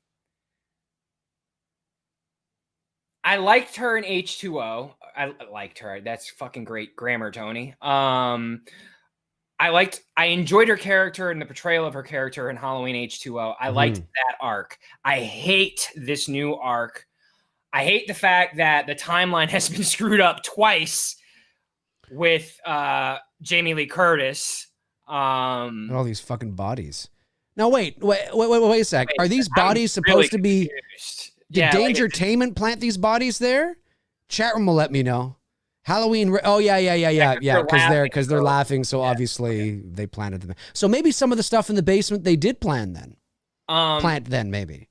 If I were to do a comparison, Sydney Prescott, my girl Nev, pretty much became a final girl badass right from the get go. Fighting, Billy and Stu, Ghostface, whatever, in the original Scream. Fighting Billy's mom and the dude, I forget that dude's name, but anyways, the dude that she recruits to help out, again, going head to head with them, not backing down. Laurie was never like that. She sort of had her, I Am Woman, Hear Me Roar moment in H2O, which I like. I love that scene where she kicks the fucking glass and grabs that axe and my God, Halloween themed playing, crane shot, Laurie silhouetted on the ground. Beautiful shot. I think, I don't know. Certain characters. Well, I think what it is the Laurie. I think Laurie's character just rubs me the wrong way. And I'm like, damn it, I just want Michael to fucking kill her. I think the Laurie Strode character is just, we're oversaturated, and we have been asked on several occasions to believe this. No. That's what's frustrating. With Sydney, we've never had that. You know what I mean? It's been continuity's been good. Nothing's gone off the tracks. With Laurie Strode, it's like you just said, Dave, we have to believe that now in H2O, she doesn't have a daughter and everything that happened in 4 didn't happen. Now in H18, we've got to believe that everything didn't fucking happen except the first film. Like, I fucking hate that shit. Wait, why is there? Here's Michael and Busta Rhymes. Right. Here we go. Now we got Ghetto Michael. Ghetto Michael and fucking Michael. You're not Michael Myers. I'm Michael Myers. He starts poking him and shit. And it's like, and Michael, like a little bitch, takes it and walks away. Now I know that he was going to walk away because he was going to kill Tyra Banks and we never saw that and yada, yada. But listen, as if starts poking him in the fucking head. Myers like that. Now the lighting, the way that mask is lit there, not the one on Rhymes, the one on Brad Laurie or Laurie or whatever. Yeah. In that light, under those conditions, it looks not bad. Like it looks pretty good. Make the eyebrows a bit whiter, make the hair a bit more messy. It actually looks all right. Where he got this fucking mask, I have no idea, because it's certainly not supposed to be the same mask in H2O. I guess in that year, he just was working at McDonald's, flipping burgers, and saved up enough and got himself a new jumpsuit and a mask. Yeah. Look at like the bitch he is, he leaves. See, like when this happens with Busta Rhymes, like I expect Jay and what's his name from Wham to do shit like that with the Myers mask on. I don't expect to see it in a Halloween fucking movie. Right. Exactly. No, you hit the nail on the head. That's exactly, it's so ridiculous. Oh, there's the boob shot. The boob shot. So that's good. It's a boob shot. No horror movie would be complete without one boob shot, I guess. There are no boob shots and It's Me, Billy, just so you guys know. Yeah, like don't get me wrong. I love it's not that kind of movie. I love the actress Jamie Lee Curtis. She's fucking great. She's badass. She's great. I love her, no muzzle, say it like it is attitude. I like that she's embraced the fan base a bit more. She had definitely pushed us away, which really pissed me off for many years because, without us, you wouldn't be who you are. But seems to have that's turned a bit, and she seems to be more open to the Halloween fan base, more open to the franchise. and which is cool. But yeah, don't take what I'm saying is that it's directed at the individual. It's just not a fan of the character. Bobby Hall says, Dave, I've heard you say you wanted to see H6 in the theater. You wanted to see H6 in the theater with Bruce, but he couldn't get in since it was rated R, so he saw 7 instead. But 7 is rated R too, so how'd that happen? Well, in Canada, the ratings have changed a bit, but in Canada in 1995, Halloween was rated R, but 7 was rated at the time what was known as double A or 14A.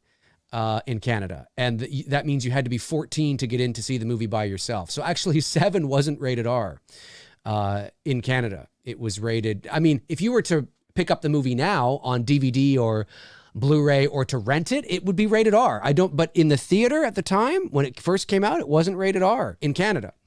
Or at least where we were. Anyway, I don't know what other provinces were like. But in the province of Ontario, it was 14. It was known as 14A. 14A doesn't exist anymore. But yeah, so I went and saw Curse, and he went and saw 7.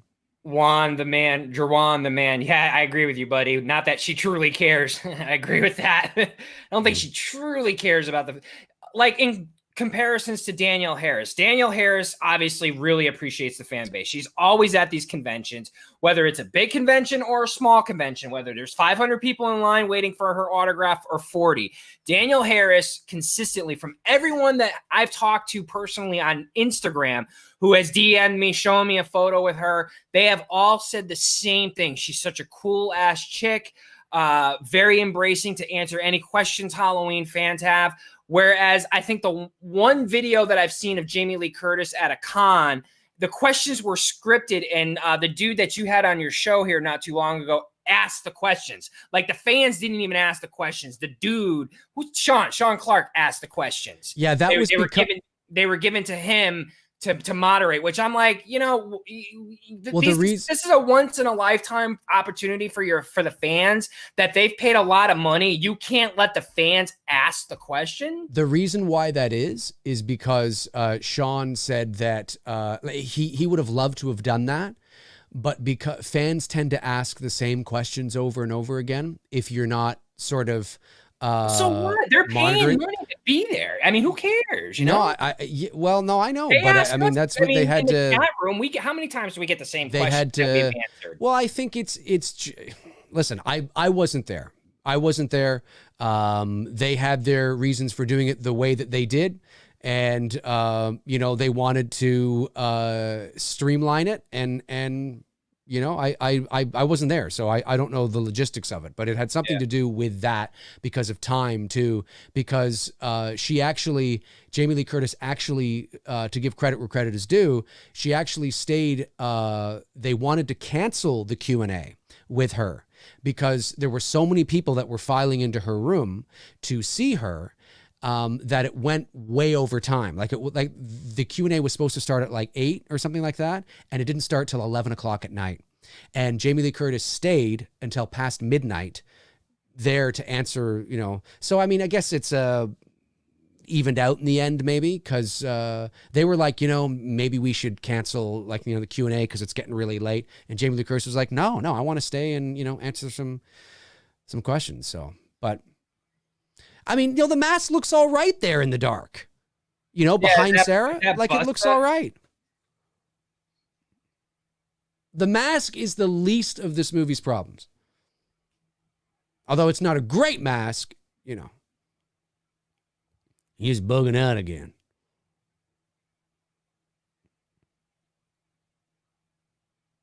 Why is he laughing?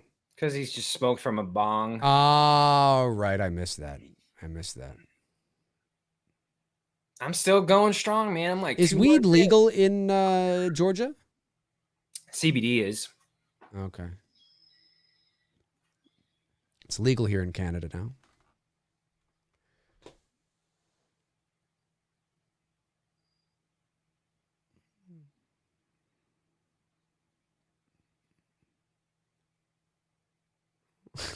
It's me, Freddy.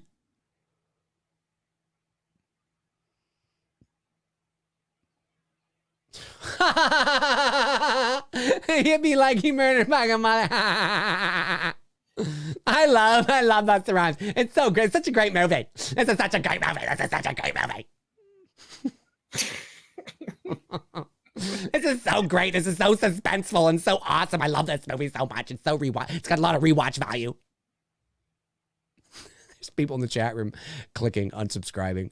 Unsubscribe. I love that. I love when people yell unsubscribe! Exclamation mark, exclamation mark. Okay. One little razzle dazzle. It's Busta Rhymes. Like he's like a life coach in this movie.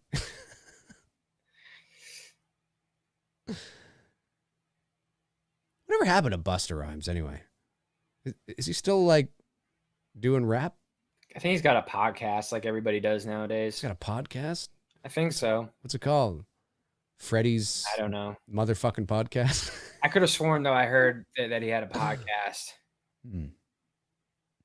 You have a lot of pop culture shirts, my man, Tony. You have a lot of it's awesome stuff. And do you have like a drawer that you keep them all in, or a closet? Chest, like a old like antique chest that's in front of my bed. Seriously? That's where I keep all my, because I have no room for it, man. I've got like That's about amazing. 300 t-shirts, and then there's the sweatshirts.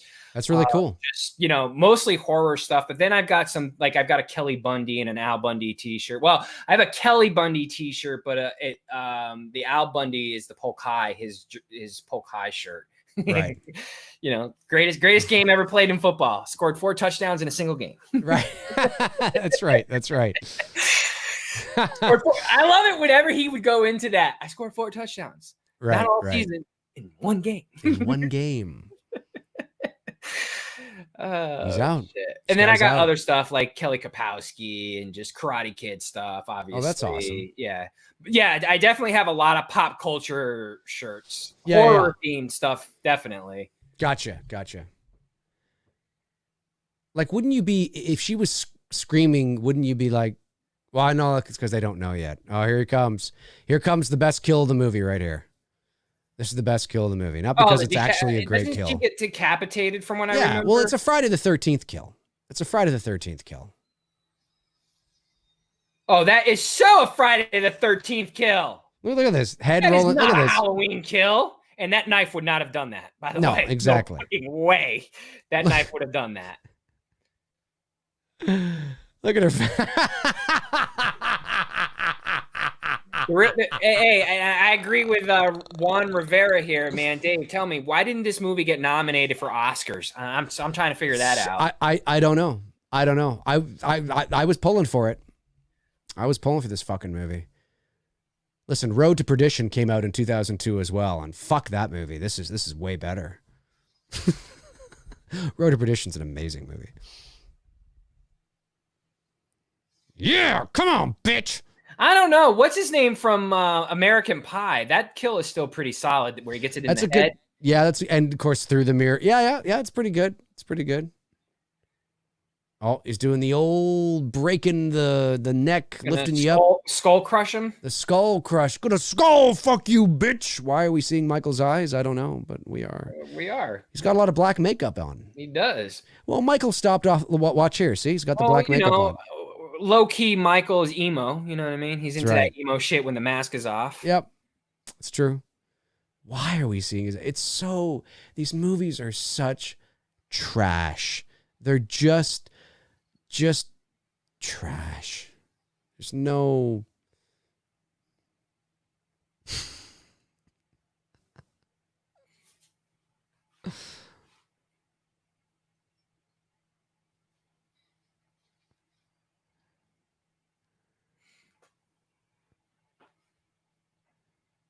I feel nothing when I watch this movie. I feel nothing when I watch H2O. I feel a little something when I watch H6. I feel nothing when I watch H5. Yeah, for me... I feel something when I watch H4. My Halloweens go Halloween 4, Halloween 2, 81. Yeah. Not Rob Zombies. Definitely not Rob Zombies on third on the list. Fourth on the list would probably be Season of the Witch. Fifth would be H2O. 6th would be Rob Zombie's Halloween. 7th would be probably Halloween 5. Then 8 would be Curse Michael Myers.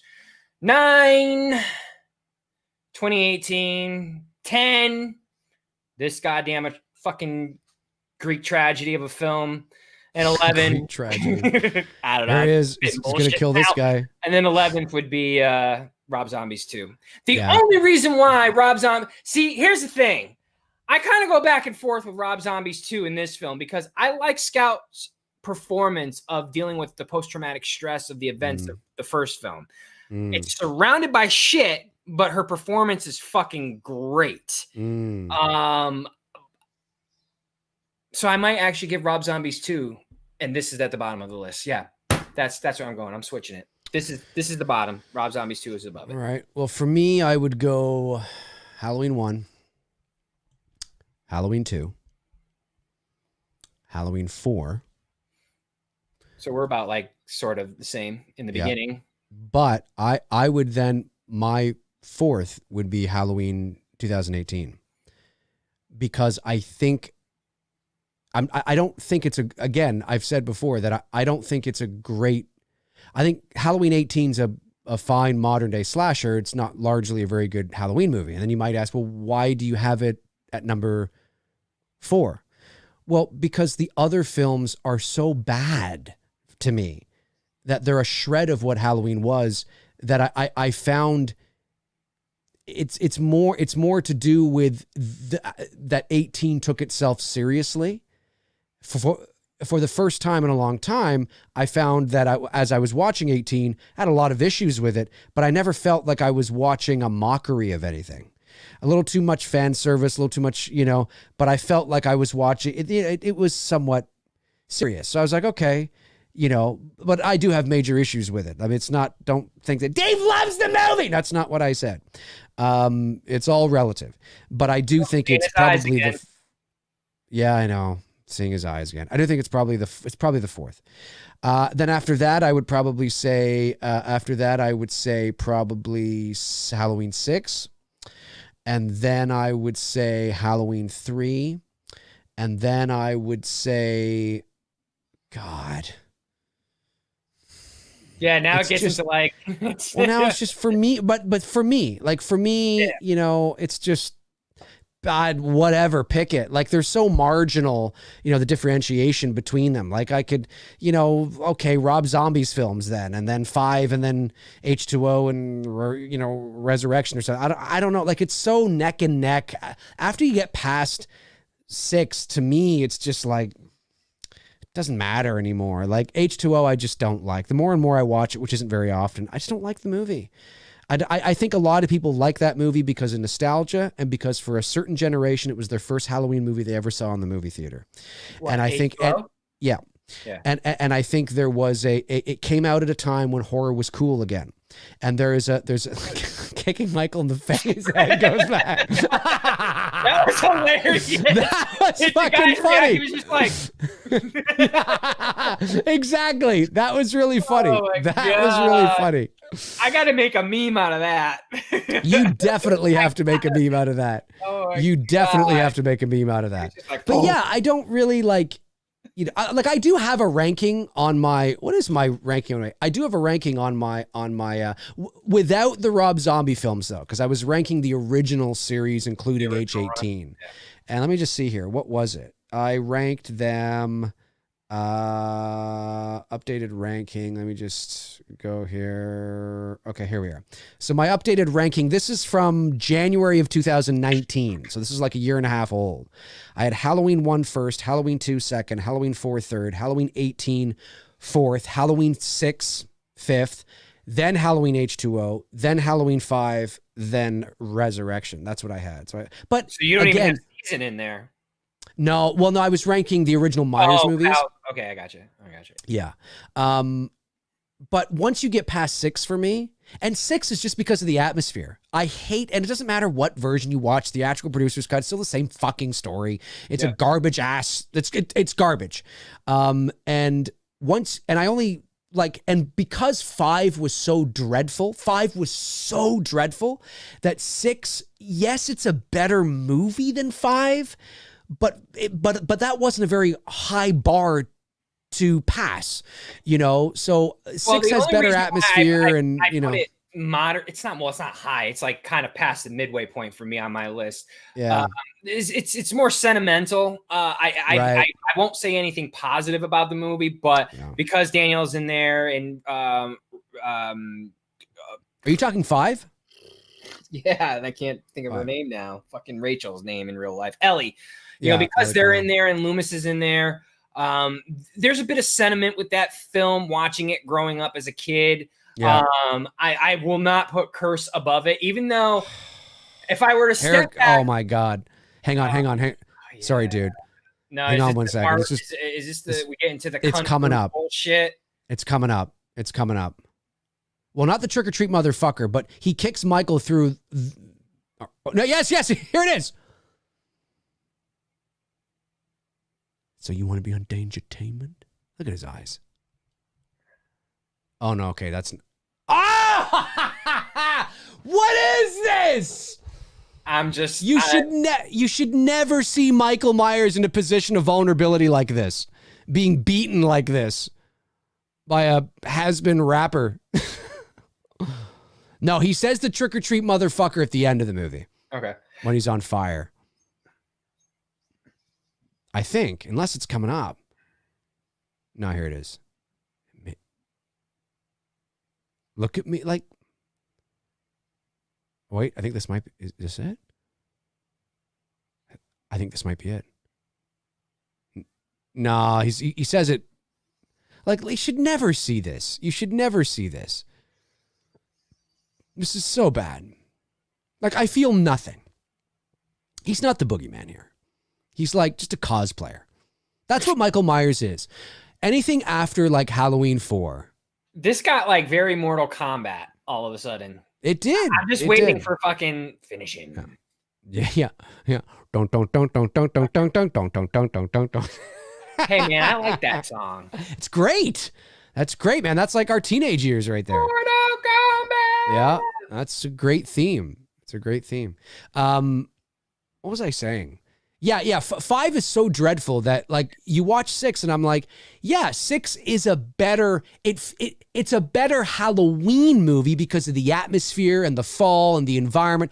So I enjoyed watching it because of that. I like Halloween 6 better than 5, but that's not a high bar. It's not like 6 is a good movie.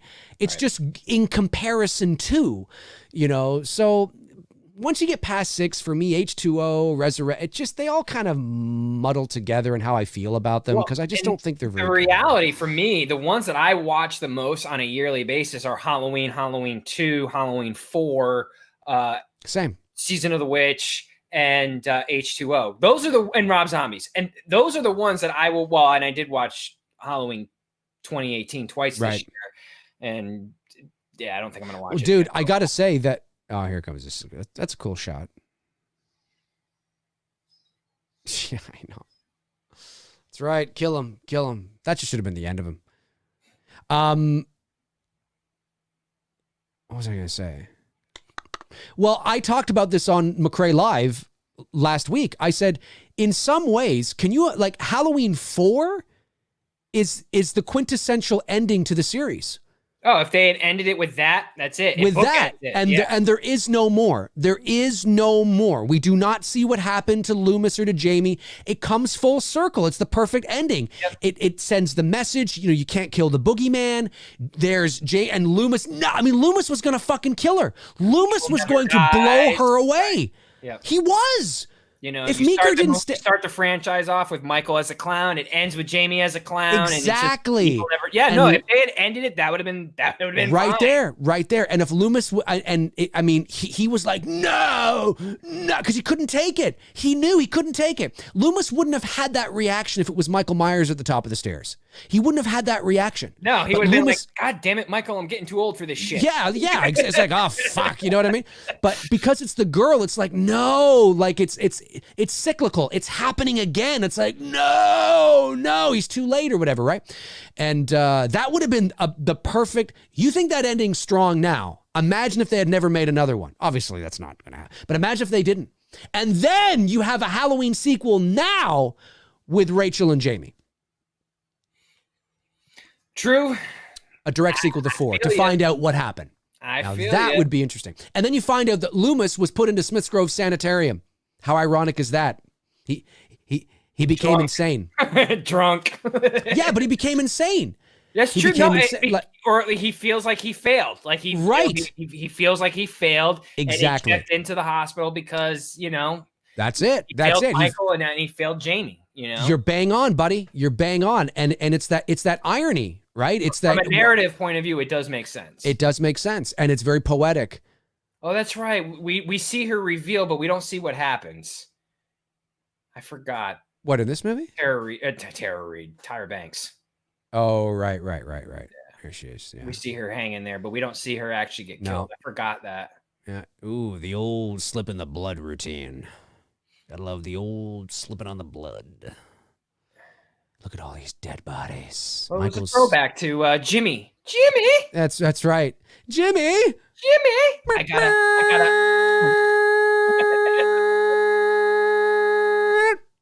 You bastard. Yep. It's coming up here. Trick or treat, motherfuckers, coming up. And like I said, he's like, trick or treat, motherfucker. But I like to exaggerate it. Listen, I will take Your Tits Are Stupendous by Abercrombie Boy over Trick or Treat, motherfucker. Okay? Friday the 13th, 2009. Abercrombie Didn't he say perfect nipple placement? Something like that. I Didn't he say, what a stooge. If I was that guy's friend, I'd be like, bro, shut the fuck up. She went Leatherface. She brought the chainsaw out. She's going on full on Leatherface. Ooh! Oh! Ho, ho. Michael's going down. Ooh. Love all the sound effects. Props to the sound mixer.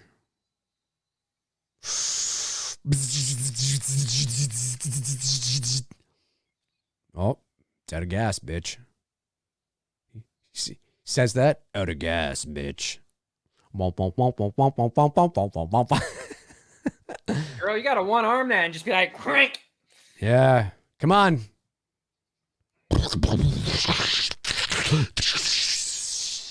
Of course. I love designing sound. Yeah. Oh, yeah.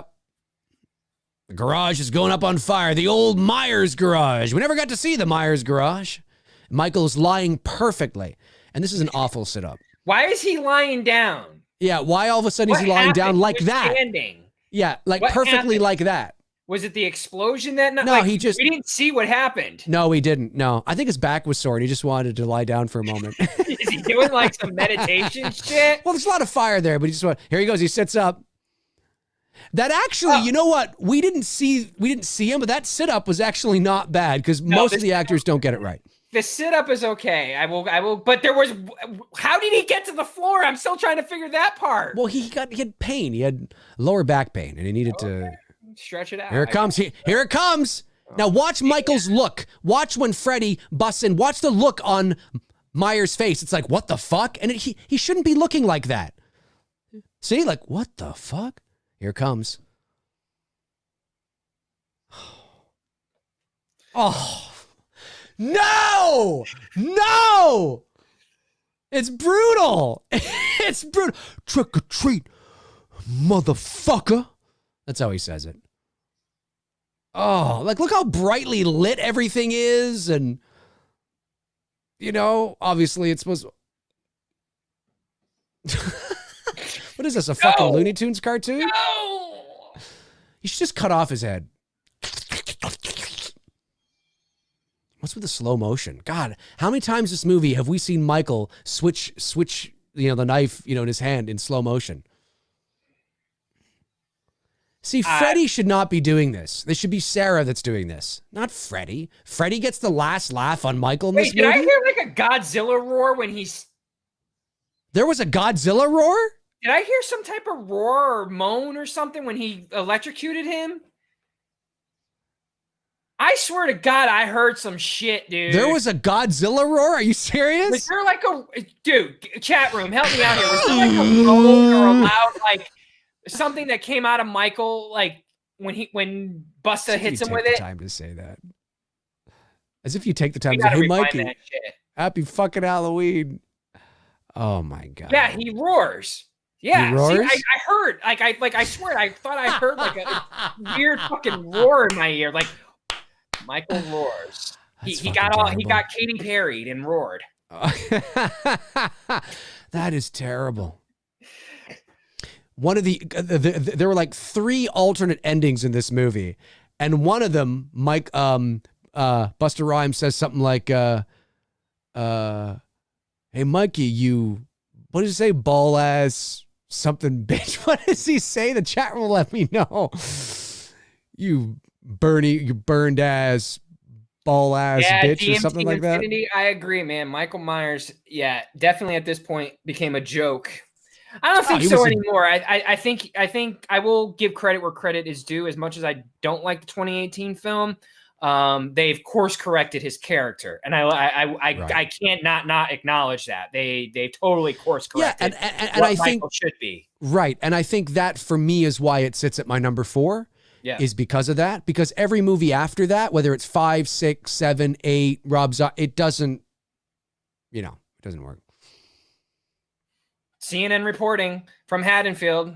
Bunch of murders tonight, but mostly a peaceful Halloween night. Oh, I thought it actually said CNN. That would have been hilarious. No. Oh, life coach Busta Rhymes here. He's being all poetic. Baggy ass overalls. Shut the fuck up, Buster. This is terrible. This is terrible. I would never have cast this man in this movie. Never. This is awful. But how are you feeling right now? How am I feeling now? Yeah, you don't feel right now? That should just have been the end of the movie right there. Roll credits. Feel this. Roll credits with that. Bum bum bum. Bum bum bum. Bum bum. That's the music.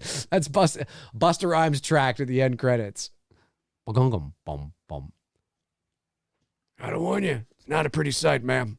I have to know if he's dead. Why do you have to know if he's dead? You're like completely unrelated to him. You've never been through this before in your life. You see him in the body bag. You just know he's dead. Why do you need to have proof? No, this is just for the audience, so we can see his eyes open later in the more. Looking a little crispy over there, Mikey. Oh, I know. Why are there so many one-lines from Busta Rhymes? Why is he, who does that? You say, like, you fucking motherfucker, you creepy ass bitch. Like, Busta, okay, we get it. Put him in a rap song and shut up, okay? We don't need to fucking see this shit. God, it's just terrible. It's terrible. I'm not kidding. It's Michael Myers, man. Well, at least she's got her mask down for COVID. Well, I'm just saying, Michael, he's bleeding. There could be a lot of spread there. I'm just saying. She's got it. It's important. We all got duped in that shit. Okay, so here it comes. Doesn't his eyes open or something? Yes, it's so bad. And it's like like the sound design's terrible. It's a bad ending. It's terrible. This is what they wanted to do. There's Tony Moran just lying there on the table. No, Darren Sands will know what I'm talking about. Yeah, I shared. I know, it's awful. Did you and see that's the end of the movie. I shared the other day with him? It's terrible. What's that? God, I closed that out so fast. I'm done. Okay. No, the story. Someone interviewed him the other day. Did a podcast show, and they're hyping it up as it's Tony Moran, as I call him, and they're hyping this podcast show up as the original Michael Myers. I'm just like, Dude, I saw some. Yeah. What really fucking pisses me off about that shit that he does, okay, with going around, you know, anytime Nick Castle has been interviewed about Halloween, Nick has always been graceful, class act, giving credit where credit is due when he's ever talked about like, oh, like the scenes that Tommy Lee Wallace performed, like the closet scene or like the door. I just learned that. Actually, I thought that was Nick, but that was Tommy Lee Wallace who punched through the door in the kitchen. And it's Michael. I didn't know that. I always thought it was Nick that did that. You know, but Nick, that's what I'm saying. So, and then he gave credit for Tony's, you know, 10th of a second scene where, you know, the mask is you know, comes off Michael. You never once, I mean, unless he's almost pinned to have to admit it, you know what I mean? Tony will never just openly say, I'm not Michael, okay?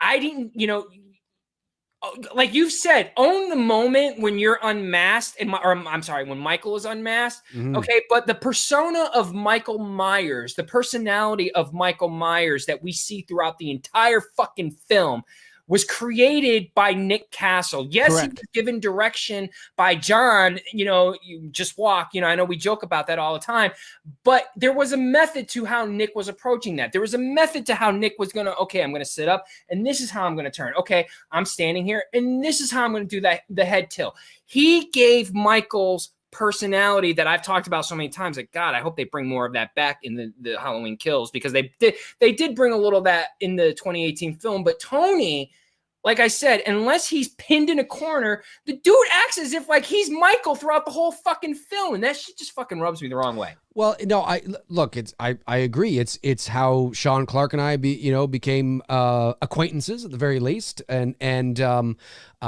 because obviously Sean has a lot of experience with Tony Moran, and yeah, my issue has, like, I don't believe Tony Moran has ever openly said that I am Michael Myers through the whole movie.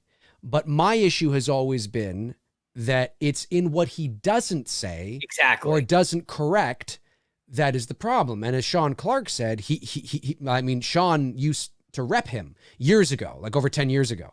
I think I stand to be corrected. I don't know if Sean is watching or not, but I stand to be corrected. But I think Tony Moran was Sean's first client, if I'm not mistaken, but I might be mistaken on that. Anyway, he did used to rep him. And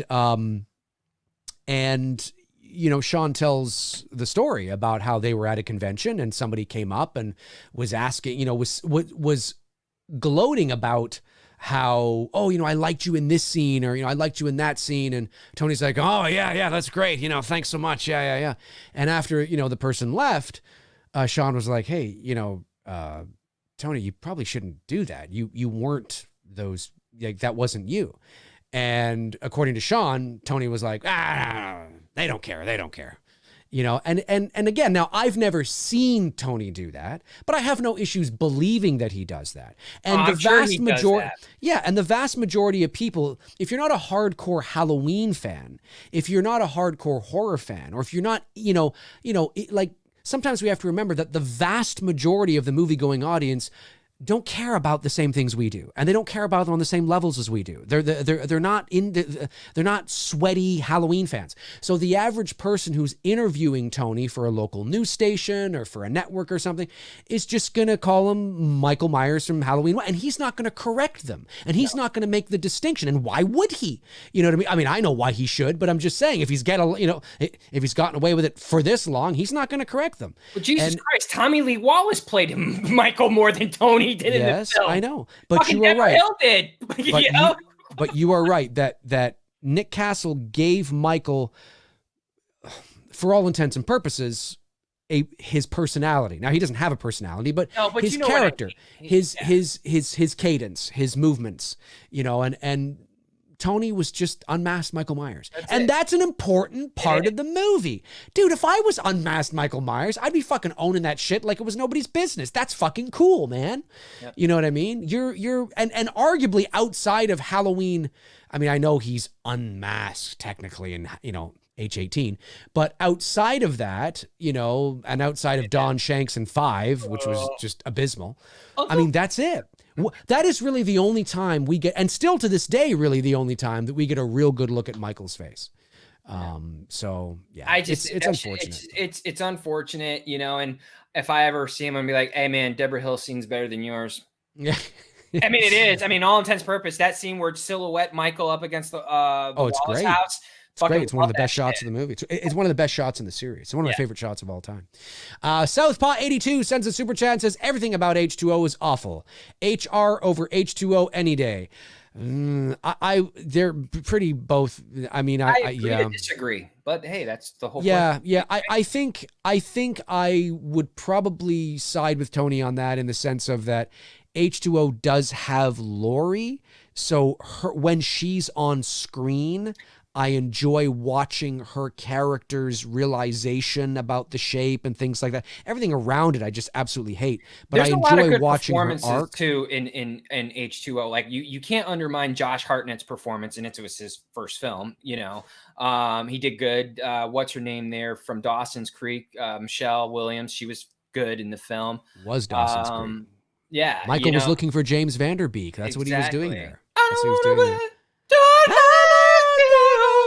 All right, next super chat. Anyway, I know there's a lot. I want to make sure. Matthew Pharisee, $5 super chat says, nobody besides Myers could have been conscious after having a van crash into him at the speed in which it did at the end of H2O. So stupid. Well, and again, like I said at the very beginning, when they were making that movie, they had an out.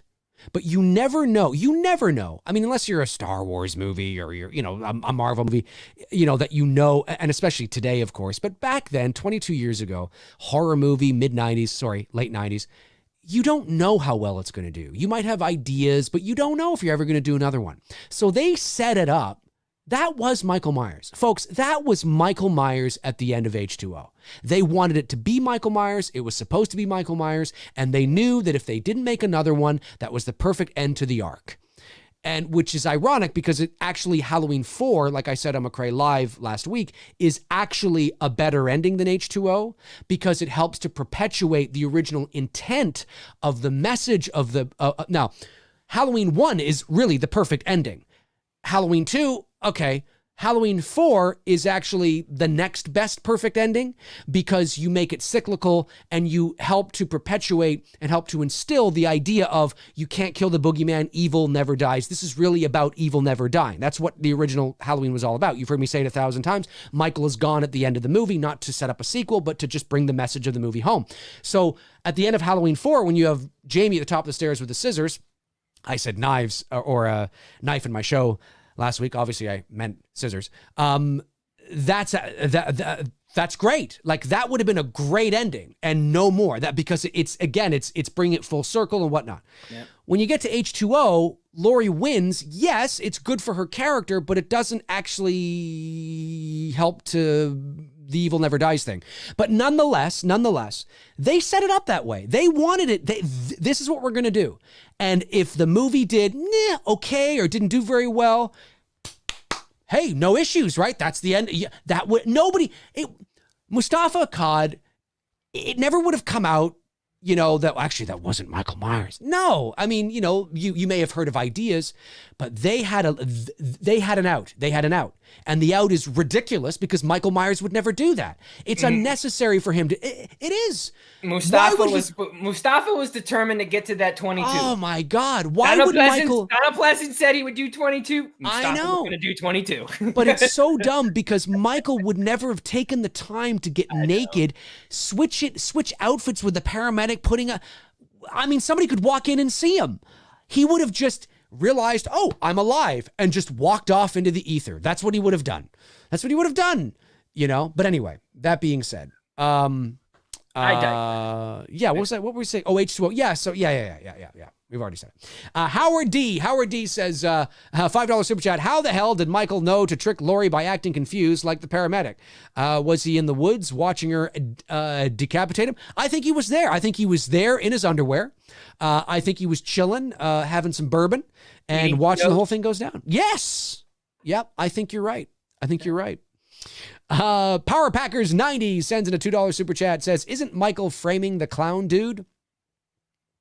Well, yeah, I guess that's a certain way to look at it, but I still think it's too self-aware. It's too, It's just silly to me. Michael handing the knife off to somebody and him having to recite, hey, in case you forgot, Michael Myers. Like, it's just so, I just hate it. I just absolutely hate it.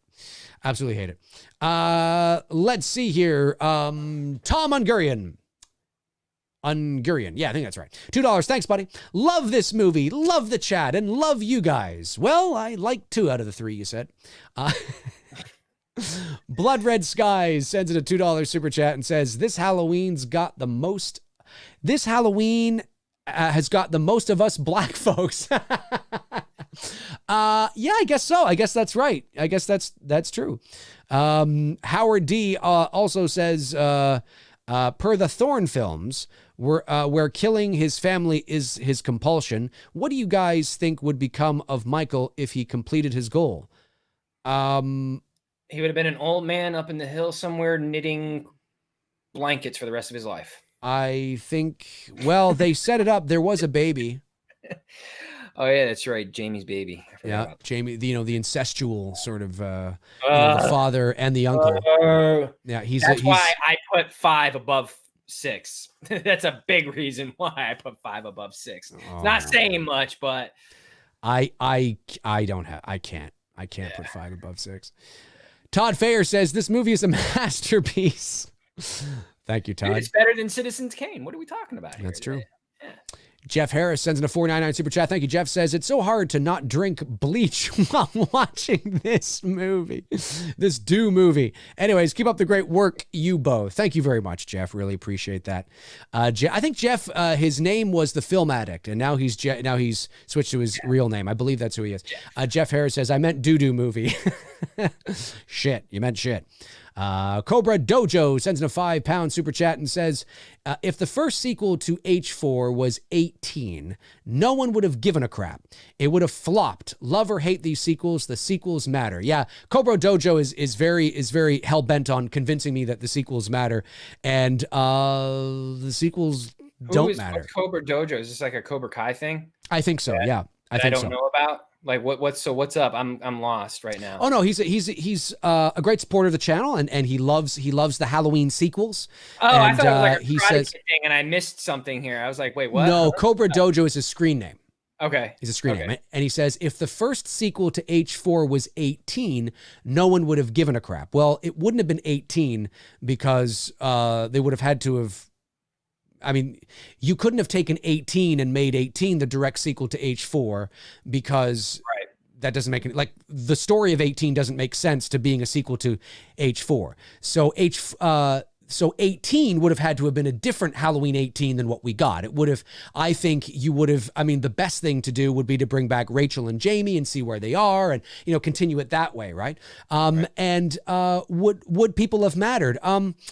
It's a very good question. I don't think it's knowable. I think at the end of the day, I will say this for argument's sake. If we're going like endgame here, if they did take the road of including 4, omitting 5 and 6 as part of this, and you were able to bring Jamie Lee Curtis, Daniel Harris, and Ellie, and a lot of other, Charles is coming in. That's and it.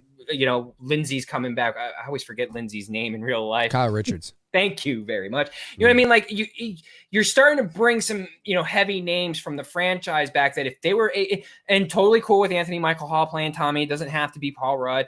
But if you had that type of ensemble for this, for Halloween fans, it would have been our end game. It would have been very interesting to see all those characters working off of each other. That's right. So. And I think it's important, like I said to Cobra Dojo last week when he was talking about this, it's important to remember it depends on where your standards lie, right? If all you care about is Michael Myers being there, and at the end of the day, good or bad, he's there, well, then the sequels matter to you. But it becomes very subjective. I couldn't care less whether there was another sequel after Halloween 2. I couldn't care less. That's because most of the sequels after Halloween 2 are dog shit. Yeah. And I don't watch them on the regular like some of you guys do. Now, that doesn't mean that I don't enjoy certain aspects of 6 or certain aspects of 4. Dave! Oh, I know. It's coming. Here it is. But Dave! But for me, you know, I might have different standards, right? Yeah. And all the Halloween sequels have done, I mean, even like, you know, I mean, I watched the thing with two heads there with Sean Clark and Christopher Nelson the other day. Yeah. And they were ranking their top Halloween movies. Now, this is Sean, who's balls deep. He's neck deep into the Halloween, community and family. And of course, you have Christopher Nelson, Academy Award-winning special effects makeup artist, who designed with his team. It's not a it's not a one-man show. It's important to acknowledge that because he likes to acknowledge that, and fair enough, and that is 100% true. Him and his team designed the new Halloween 18 mask. And when you listen to them speak off the cuff, candidly, they think most of the sequels are fucking dog shit too. Like, I mean, you listen to, and this is coming from guys who are neck deep into it. John Carpenter thinks there's that, you know, great line when he was asked why get rid of all the sequels and do a direct sequel to Halloween 1. And Carpenter, and I quote, "Have you seen the fucking sequels?" I think he left out fucking. I think he just said, "Have you seen the sequels?" I added that for effect. But I mean, that's him basically saying because they're dog shit, you know? So, I mean, even though it's not, there is a political, you know, game that's played in Hollywood, and it's not, listen, the vast majority of people working on these movies know they fucked up. That's why they negated all the sequels, because they're dog shit, because there was nowhere to go. They wouldn't have negated the sequels and pretended they didn't exist if they were great. And the shitty part about retconning the sequels, again, it just fucks up the timeline and the franchise even more. Yes, it does. It's a catch-22. Yeah. So I think, have the sequels kept Michael Myers in the pop culture? Yes. But we cannot deny that they have also hindered the character, hindered the series, made fans very angry and confused. And, you know, it's not a choose your own adventure. The whole idea of this series being a choose your own adventure is not a conscious creative choice. It's because of incompetence. It's because of incompetence. If it helps you to justify and say, well, this is great, I can watch this, I can watch the Thorn trilogy, I can watch this, well, that's fine, but it's not like that was the plan. You know, that's just a nice byproduct, I guess, from shit. You know, but like I always say, whether it's a shit pizza or it's a slice of shit pizza, it's still shit. You're still eating poo. You know, okay, maybe you're not eating the whole pizza, but you're still eating poo. You know, so it's still poo. You're still eating shit. So I agree with what Cobra Dojo is saying in the sense that the sequels have helped to keep Myers in the pop culture. But by Halloween 4, Myers was pretty much in the pop culture to a point. And the sequels have, you know, whether they've done more damage than good is arguable, is up for debate. Yeah. So when you say the sequels matter, it depends on what you mean by matter. You know what I mean? If they matter to you because you get to watch Michael Myers movies, that's great. And that's awesome. But they don't matter to me because I think they're dog shit. And I would be okay if it ended at 4. You might be able to say to somebody, well, if we didn't have all the sequels, we wouldn't get 18. I would be okay with that. See, so you can't use that argument on me because I would have been okay with that. Like if Halloween 4 was the last Myers film, I would have been okay with that. I would have thought that was fucking amazing. That would have been amazing. What a fucking ending to the series. Holy shit. I would have been okay with that. But for somebody who really likes the rest of the sequels, or maybe some of them, and maybe really likes Halloween 18, well, then that does matter to you, right? So it's very subjective at the end of the day. So they can matter to some people and not to others. They're not, the idea of them mattering objectively is not correct. It's very subjective. But if they work for you, I'm really glad they do, dude. I'm really glad they do. Blood Red Skies says, thank you very much, says, work print version has Busta song play at the end. Does it really? Oh, fuck. That's awful. David Lee Barron sends in a 499 super chat, says, Dave, your majesty. Majesty. That's right, David Lee Barron. You get down on your fucking knees, you son of a bitch. I'm just kidding. Last Friday, no, get your mind out of the gutter, Tony. I'm talking about worshiping me. Anyway, last Friday was my 24th birthday. Well, you were like, whoa. Whoa. Me, huh? I was like, okay. Last Friday was my 24th birthday. Happy 24th, buddy. Sing with me. Hey, Macarena. Hey, Macarena. I don't know the rest of That song. Any advice for a 24-year-old like me? What were you doing at 24? Well, at 24, it was 2003. So I was working. I had started my career into the entertainment industry in 2001. I had begun as an on-camera actor. I was auditioning for commercials and things like that. That was around the time that my friend from high school, Melanie Scrofano, depending on, I don't know how she professionally says it. We called her Scrofano, but it's French though, so maybe it's Scrofano. Anyway, I think it's French. Anyway, she's Winona Earp in the Winona Earp series, which I think is on Netflix now. And we were sort of coming up together at the same time, because I remember going to a lot of auditions with her, and for like butter commercials and shit like that. So that's what I was doing, and I was working at Walmart. I was working at Walmart at the time. I had a job in their garden center. And because I was pursuing the acting, working at Walmart. And then, so that's what I was doing in 2003. And because obviously, when you first start, you gotta, like, some people wait tables, right? Others, and I didn't want to wait tables. So there was an opening in the garden center. So I was like, fuck it. I'll throw peat moss into people's trucks if they want. So that's what I did. That's 2003 for me. Any advice to a 24-year-old? I would say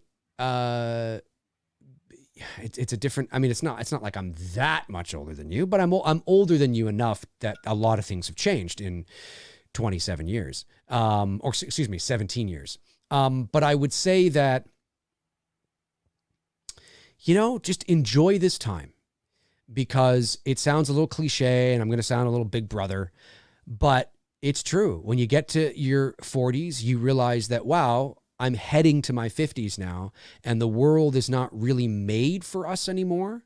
And Tony will know what I'm talking about. Like, it's not like, the advertising and like, once you hit your 40s, you're like, you look at the commercials, guys in their 40s, you look at and now they're talking about, life insurance and shit. And, it's not quite that bad, but it's like, you look at the world and you look at the marketing and you look at the, you're in the prime of your life. You're in the prime of your life.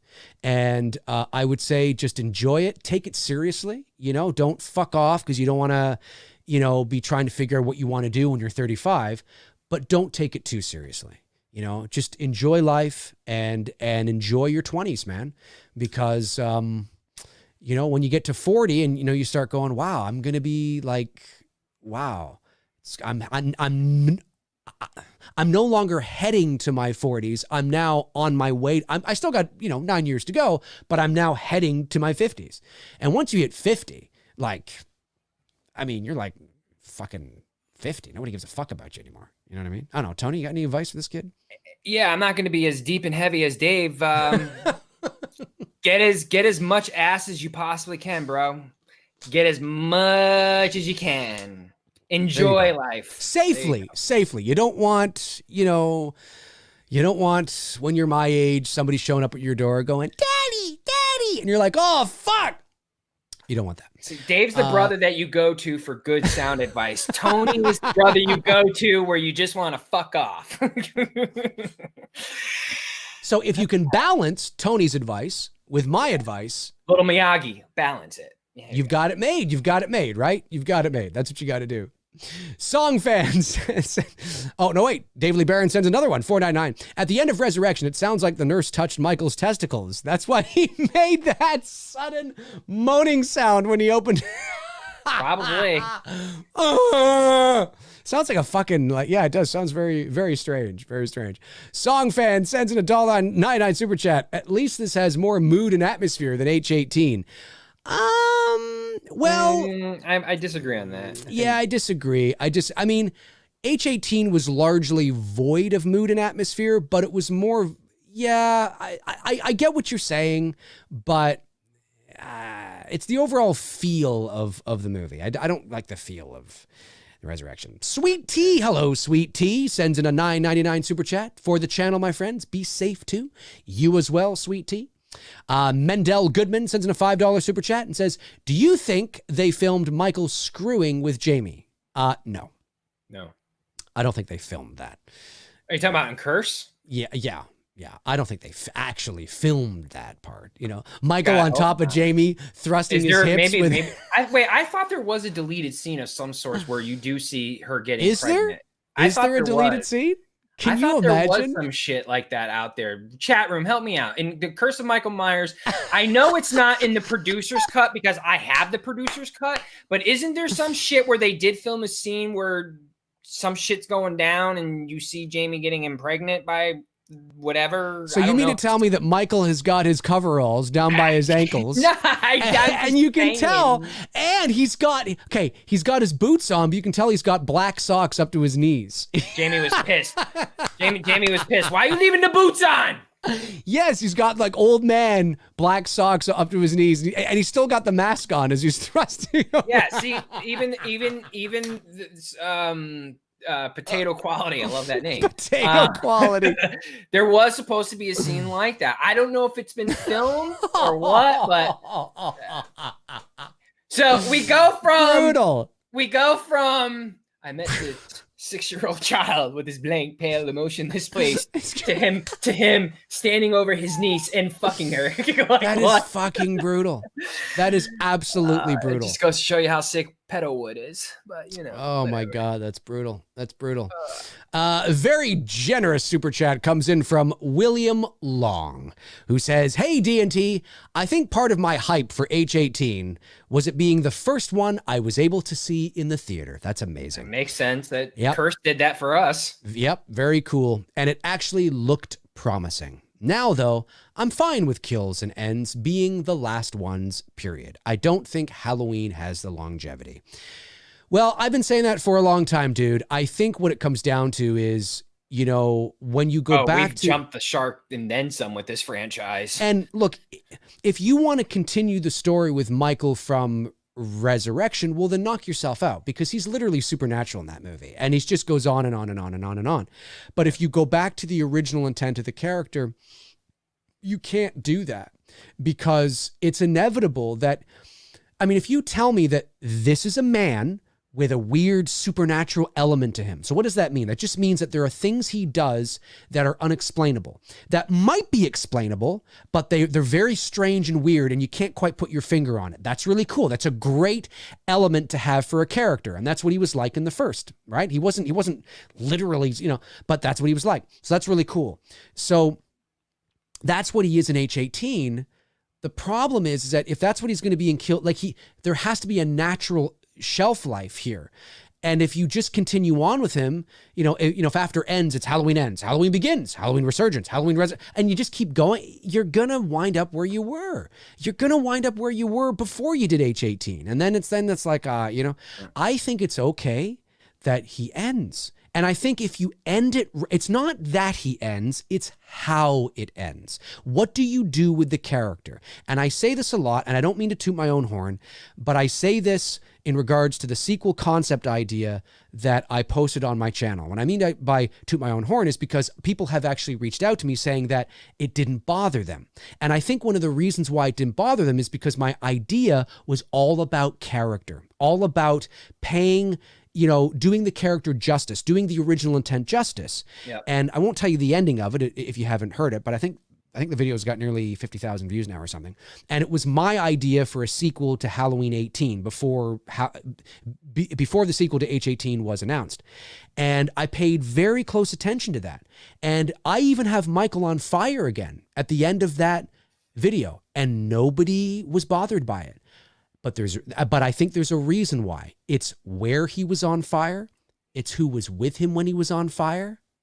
It's how it all went down through symbolism and the layers. And when you pay that much attention and you deliver something smart for your audience, I think the vast majority of people, I would like to think, can be okay with Michael dying if it's done right. It's not done like Resurrection, where there's an ending where he opens his eyes or you see a shadow.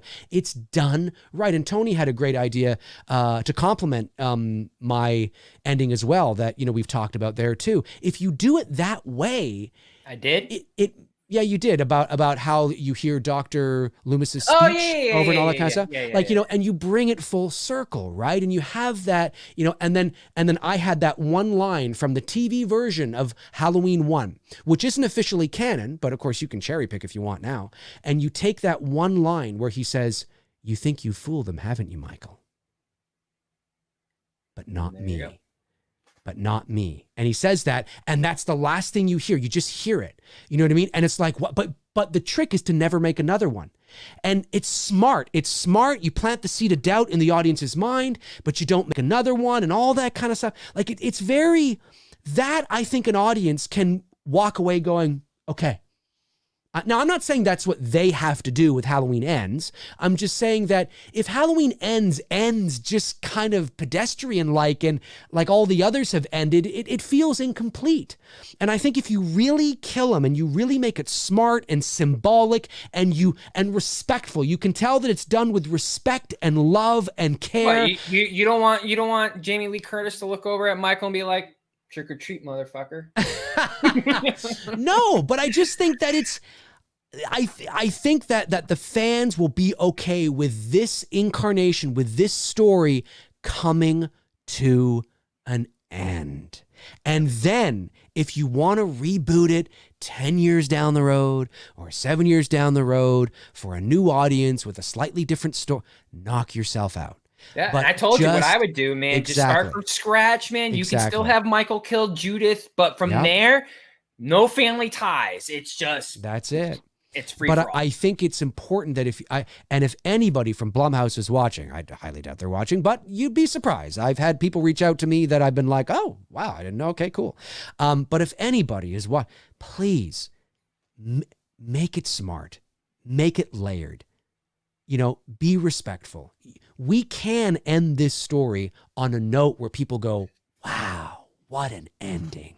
That felt like, okay, that was good." It doesn't feel corny or chintzy or that you're leaving it open for more, but you add a little bit of that doubt, just a little something that's smart. And that line, "You think you fooled them, haven't you, Michael?" Pause. "But not me." I mean, it's just like, and then it's roll credits. Never make another one. It's like, oh, what does that mean? What does it mean? What does it mean? Oh my God, does it mean? It's so great. It's that's how you do it. I'm not saying you have to do it like that, but it's gotta be like that. It's gotta be smart. It's gotta be intelligent. Because if you don't, then it's just, what else are you gonna do? What, chop off his head? Well, that's not gonna work. I mean, like, it's just, I don't know. It's gotta be done smartly. That's how I feel anyway. David Lee Barron sends in a very generous super chat. Thanks, buddy. Says she was artificially inseminated in the theatrical cut. She was banged in the producer's cut. I love how he says it. It's the scene where she stepped down. Michael shows up and she screams, "Michael, please don't hurt me." You're right. You know what makes that even more weird? Okay, so fucking lame. Here's what makes it even more weird. Which again, I start thinking of the thought process of the people writing this shit. The character of Jamie Lloyd is still a minor in Halloween 6, okay? Right. Legally, she's still a fucking minor. And she's 9 years old in Halloween 5. It's 6 years later. Do the fucking math. She's supposed to be like 15 or 16, isn't she? Right, she's 15 or 16 years old. So you're telling me that you're banging this fucking minor and get Netflix on the poster. But bad. Netflix would be all over if it. Let's throw the money, man. It was bad. Throw the money. Let me see here. That's so bad. Song fan sends in a $4.99 super chat. Says, "Let's talk about that cringy fight scene in H18 with Laurie and Michael looking like two senior citizens having a tussle. Wasn't intense at all." Yeah, the fight scene didn't bother me. I just think some of the decisions around it. There? Sorry. You talking about the fight up in the bedroom? I'm assuming that's what song fans means. Yeah. Somewhere up there. It didn't really bother me so much. I think throwing Laurie over the balcony, and I mean, it's cute. It's cute. But, I mean, I don't know. I've said a lot about it, but yeah, okay. You know, I can see it. Frank Riker says, missed super chat. Oh, from Bud. Oh, we missed super chat from Bud. Let me go back here. I don't recall seeing Bud. Amazing Grace, come I don't sit recall in seeing my Bud. face. Oh, Bud Gumperson. Bud Gumperson, $5 super chat. Thanks, buddy. Thank you, Frank. Frank's on it like a fat kid on a Smartie. Tony Moran once did a fan film that is a sequel to Resurrection. Yes, I know. And he does his iconic take on the sit-up, made H2O look not that bad. No, I know. Darren, one of my moderators here, he Really? sent me He did a fan film? There was a fan film. You gotta send me this. Well, no, hang on. There was a fan film about 4 years ago that these guys in California were trying to do. They were shut down by Trancas. And so they never completed it. But Tony Moran was going to be Michael in it. And they shot like the opening scene, which picks up where Halloween Resurrection left off. And Tony Moran tries to do his iconic sit up on this table. And he looks like a fat guy trying. It's painful. It's painful. Darren, if you're still in the chat, it's very late where Darren is right now. But if Darren is still in the chat, if you can get that link, Darren, and pop that link into the chat, that would be amazing. That would be amazing for people to see. Because it does exist. I forget the guy's name now who are trying to put it together, but unfortunately, I got to see this. Yeah, they got shut down. And okay, moving on here. Let's see. What do we got? Oh, a couple more super chats came in. It's busy tonight. Nick sends in a $5 super chat, says, Dave, Spaceballs 4K is coming early 2021. What the hell am I looking at? When does this happen in the movie? Now. Everything that happens now is happening now. What happened to then? We passed then. When? Just now. We're at now. We'll go back to then. When? Now. I can't. Why? We missed it. When? Just now. When will then be now? Soon. I have that memorized. Love that fucking moment in space. Ludicrous speed. Yeah, I love the. Why are we preparing? Just do it. Why do we have to prepare everything? Just do it. I love when he's playing with his dolls. Stop! Knock first. And he's like, what did he say? He's like, I can't quote that movie. You didn't see anything, right? He's like, no, sir. I didn't see you playing with your dolls again. Like something funny like that. It's so great. That's awesome. The recent article about NFL's Darren Payne's new killer cleats. Also, ever come across the recent article about NFL's Darren? I don't know who Darren Payne is. The killer cleats. I have no idea. No idea. Sorry. David Lee Barron, 1499 super chat says, D&T, not to get all mushy, but you guys have been big brothers to me the past 3 years. I grew up with my older siblings in and out of prison. I'm the only one to not follow their path. Thank you guys. Well, David, thank you for being a great supporter. Thank you for saying that. I'm very sorry that your bros obviously had a path like that. It's unfortunate, but it's great to see you changing the course, David. You are changing the course. You are doing it, and you can lead by example. And maybe if your brothers can, get their lives in order, even though you're their younger brother. Sorry, they sent the link to the sit-up. Okay, he's looking at it. That's the comedic relief in this intense moment here. But let me just say that bad timing on my part. I apologize, man. That's just you can be the example. You can be the example. Even though you're the younger brother, you can be the example. So it's great to see, David. Great to see. So you did. You saw it. Yeah, it's awful. He's like. You got like one leg off the tape. Like, what the fuck? I know. They should have had Tony doing the treadmill leading up to his. A lot of treadmill before this shit. I know. Oh my God, that was just. I do, and again, I think this might have been around the time that I actually did my video on Tony, because this fan film was being marketed. We have the original Michael Myers in our movie. This is why Nick is Michael. End of discussion. Well, to be fair, I don't know if Nick Castle could do his sit-up today either. Well, you know what I mean. I know what you mean. In the I 78 film. Yeah, I do know what you mean. Frank Riker sends in a $2 super chat and says, for the sexy MFers in the chat. Thank you so much, Frank. Really, really appreciate that. Let's see. We're over 2 hours now. Let's get just a few non-super chats here. The title of that, a couple of people are asking because the link, they can't click on it. It's called Halloween, The Night Evil Died 2018 Clip 1 Opening Scene. Okay. I'm going to copy and paste that, though, and then get it back in the chat. Or will it not let me? Hold on. It's not going to let you? There we go. Fucking bastards. I'm just going to paste the name of it. It's not the link, so you guys can look it up. That's how the title of it is. Okay. Yep. God, that was my stomach. My stomach just growled. I don't know if the fans heard or the viewers. Dave's hungry, folks. I might be, actually. I did go for a run, but I ate dinner after. Entertainment Wizard says, prepare ship for ludicrous speed. Secure all entrances and exit. Close all shops in the last round. Oh, I love that movie. Let me see. Envoy says, can you guys do a show watching Carpenter's Someone's Watching Me? I did a Saturday movie night where I did Someone's Watching Me. So I have a commentary on my channel. If you want to, I got a suggestion for next week that I'm going to talk to Dave about. Hopefully he'll agree to do it. Tony's got a suggestion for next week. I'm very curious to know what that is going to be. We'll go for, I don't know, a few more minutes here. Yeah, because we did start late. I know. Yeah. Well, we're 2 hours, 15 minutes now, so that's pretty good. Oh, we're good. Potato Quality at Tony. What do you think of the woman knocking around Michael at the end? Me Too bullshit?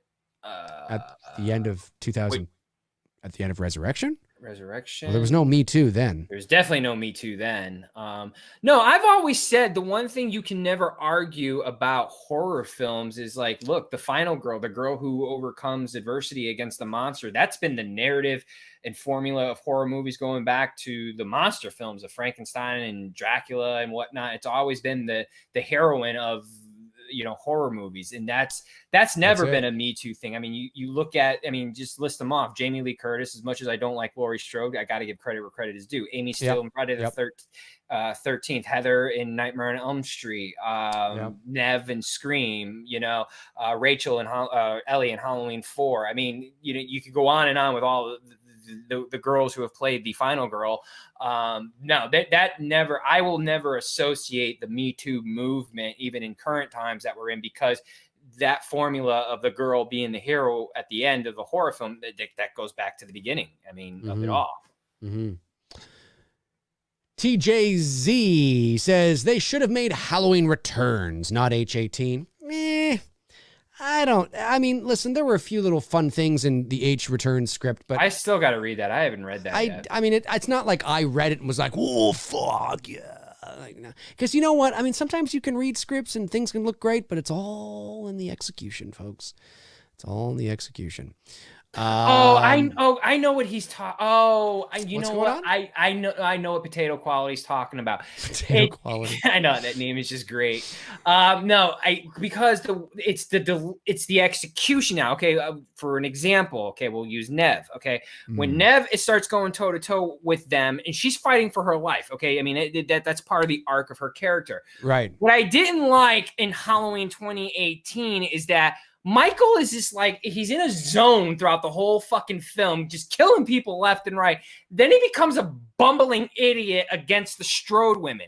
What I believe I even said in that video that you're referring to is that one of those three girls should have died, whether it was Karen, probably Karen. I wouldn't have killed the granddaughter. I wouldn't have pulled the trigger on that. I would have kept. No, Karen's the most expendable between the three. Yeah, Judy Greer is the most expendable one of the three, and I would have killed one of those three. The fact that all three survived, I didn't like that because it made Michael look like a bumbling idiot. When I'm like, well, for the first 90 minutes or whatever it was of the film, dude was like Stephen Curry and just launching threes from everywhere and hitting them. He was, and then he just became an idiot at the end of the film. I'm like, no, so no.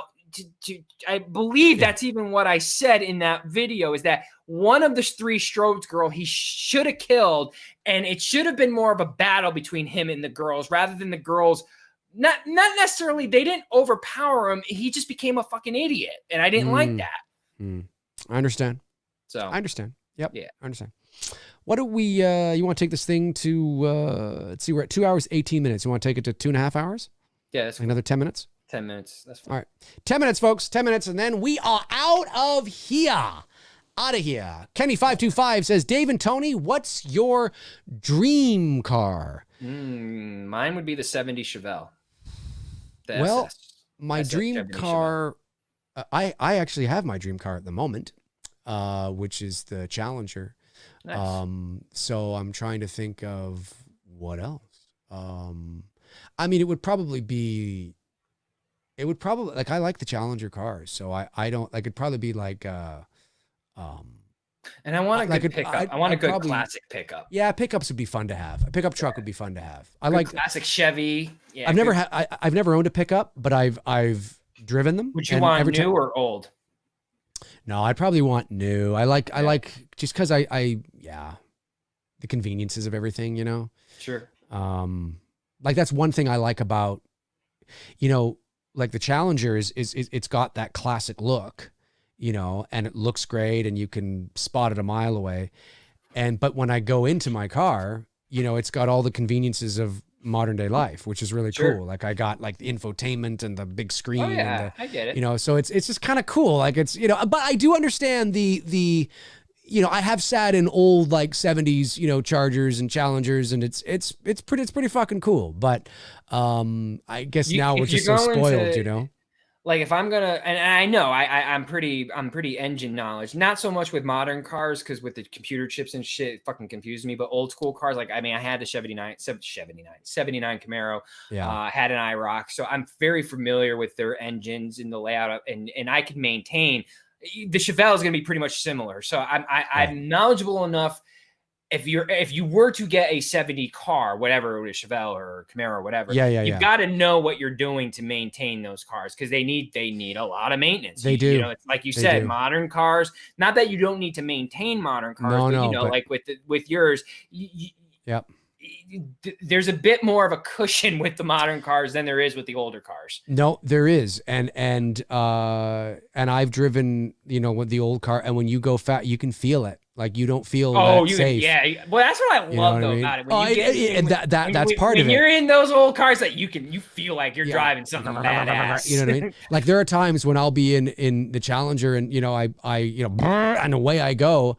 And I'm driving on the highway, and I'm going, I look down at this speedometer, I'm like, Jesus Christ. And I gotta slow down, because I'm like, holy fuck, I'm doing like a, you know, Jesus, you know, whoop, you know, that's what, you know, I'm expecting to hear any moment. So, but it's great. Like, so I think beyond that, like, I've really, over the years, I can't say I'm a car guy, so I've never really had a dream car per se, but the Challenger's always been one that I've eyed for many years.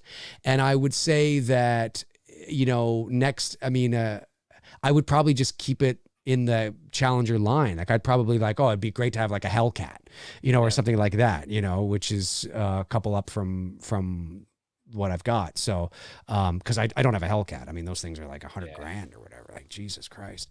And really, unless you're going to like be drag racing, like, I mean, driving a Hellcat around fucking town, you know, right? I mean, the light turns green and blah, you know, and like, you're fucking down, like, you know, be pulled over every time I need to go to the grocery store or something.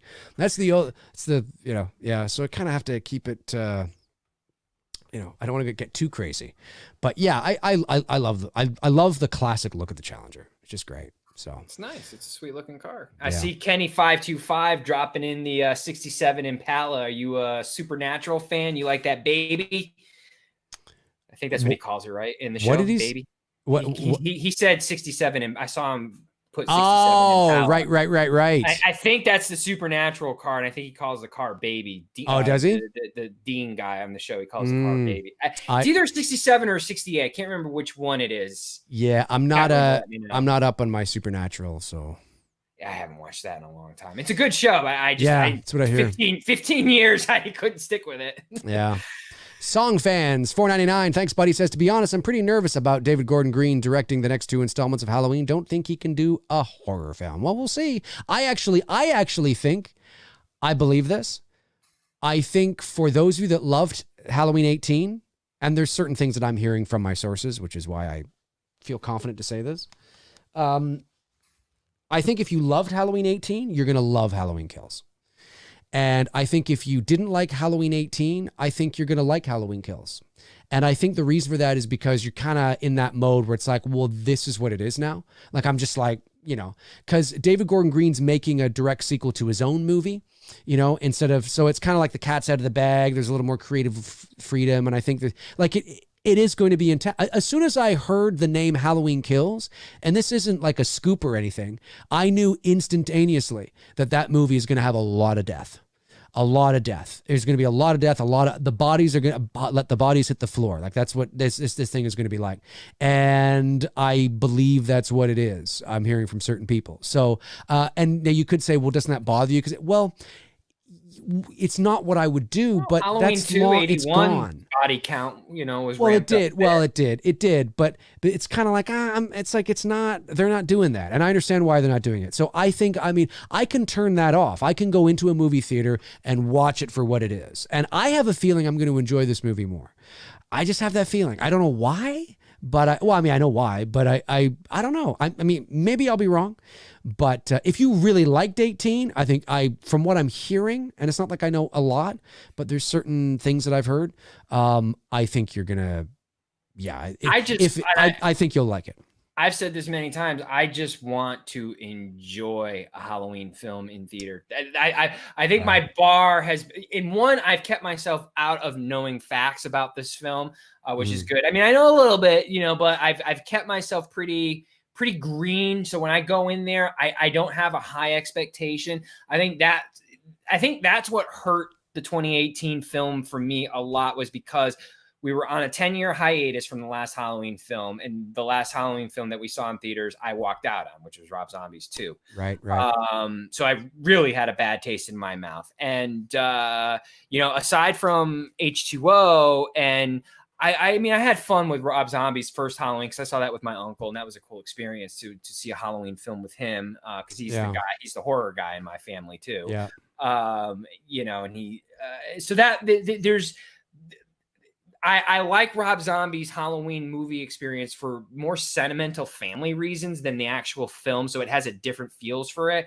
I just want to go into this film and walk out and go, fuck, that just was a good film. It doesn't have to be great. It doesn't have to be the best. I'm not setting an unrealist. I just want to walk out and be like, I got you. I got you. Yep. Yep. I hear you. That's it. Cobra Dojo sends in a £5 super chat and says, dude, you got to let this go, man. The Halloween sequels mean as much to Carpenter as the Friday sequels do to Sean Cunningham. I listen to the fans over these guys. Well, the sequels mean a lot to them financially, yes, because their names are attached. So they get, every time there is a sequel made, I don't know about Cunningham, although I assume there's something in there, but they switched. But Carpenter definitely gets residuals. Every time they make a Halloween movie, Carpenter, as he has famously said, I open my hand and a check falls into it.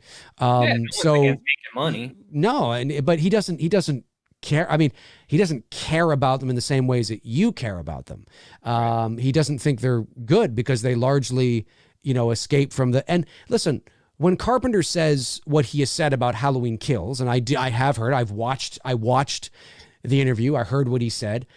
It doesn't mean anything to me.